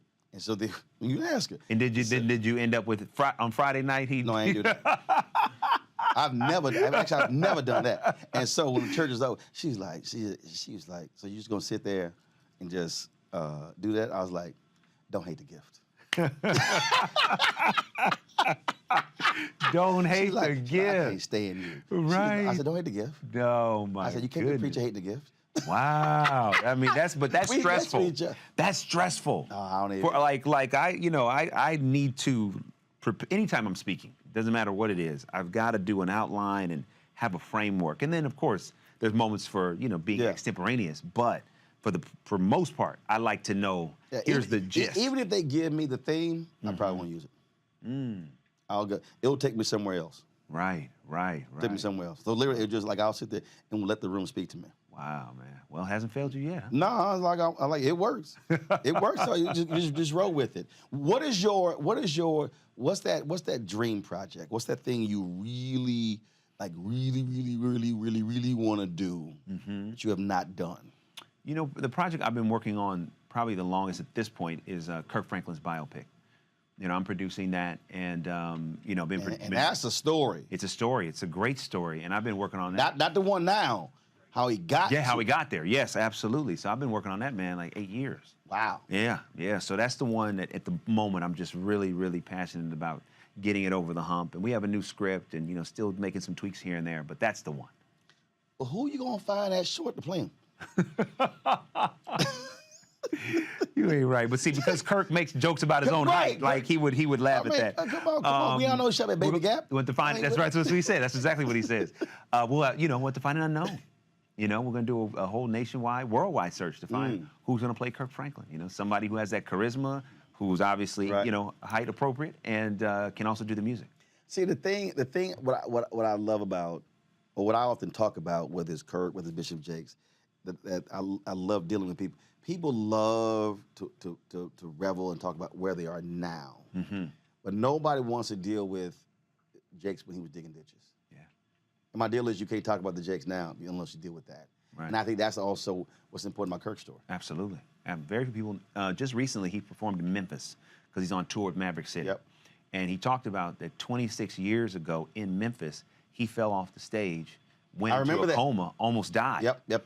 And so a lot of people didn't even know that story. Yep. So the idea that there he is back on that same stage 26 years later, and look what God is doing.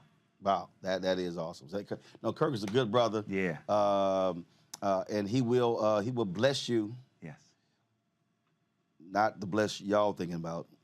Kirk he's still black. Yes, he is. From the hood.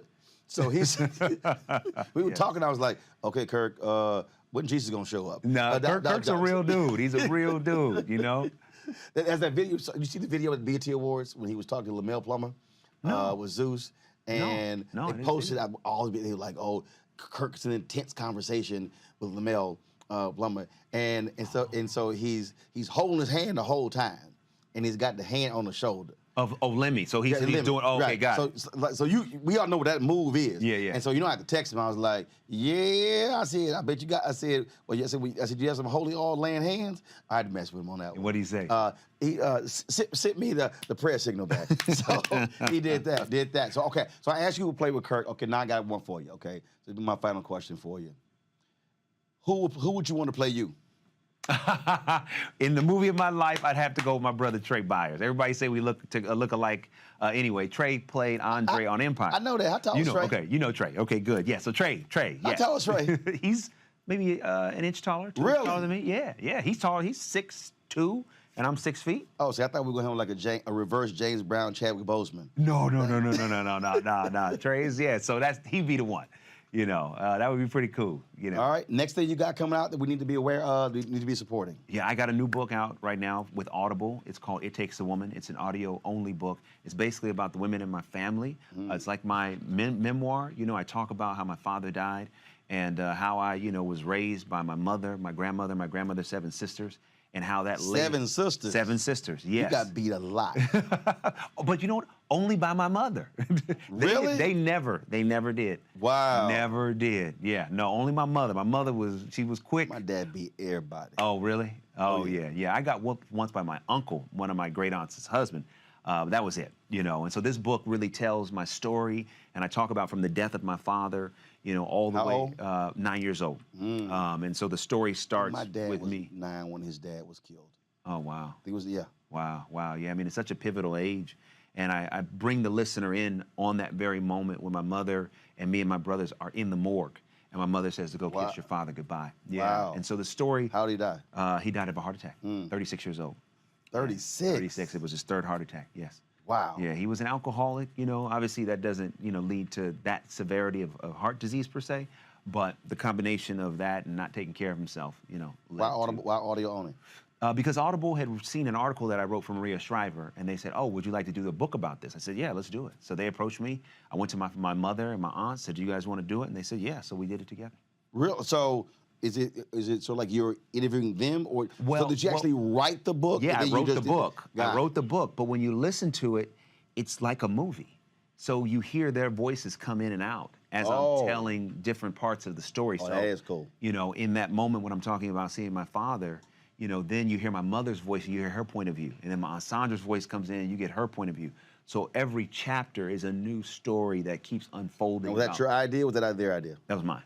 That was mine. You know, being a filmmaker, I really wanted to give a cinematic experience to the listener. Now, did they negotiate their percentages? They did. Yes, they did. With me. They were like, how much you gonna pay us? I mean, you can't, they were kind of like, okay, so Devon, let's get to the business. of Right, this. literally. How much money we talking? You know, I had to give him 2 installments, you know? I mean, it was like a Are you thing. serious? Oh, yeah, for real. I'm not lying. I am not lying, you know? So that went really well. And then I have Kingdom Business on BET+. It's their #1 news show on BET+. It's like Empire, but set in the world of gospel music. And Isn't Yolanda Adams in yeah, that? Yolanda Adams and Soraya and Michael Beach and Michael Jai White. And Because my wife was like, is Yolanda Hood? oh, man. Man, she gets down in that series. Because we're all Kmart from Houston. Braxton. She's in there. Yolanda's from Houston. So. Yeah, she is. Yeah. Man, listen, when you see her in this series, you are going to have a whole new level of appreciation for her because she's a real actress. She like Mary J. Blige in Power? Listen, She that hard? she's better than Mary in Power. Wow. Listen, I love Mary. All hail to the queen. But Yolanda Adams holds her own on that screen. Wow. Yeah. Okay. Yeah. So that's a side of, we ain't never seen. You ain't never seen. Okay. Yeah, you watch that show, you say, okay, wait, Yolanda, I don't want to cross you in real life. All right, then. Yeah, so that's Kingdom Business on BET+. All right, cool. Always good chopping up, baby. Always, my Always brother. good to see you. Thank you. Keep handling your business, baby. Will do. You yes, too. sir. Appreciate you.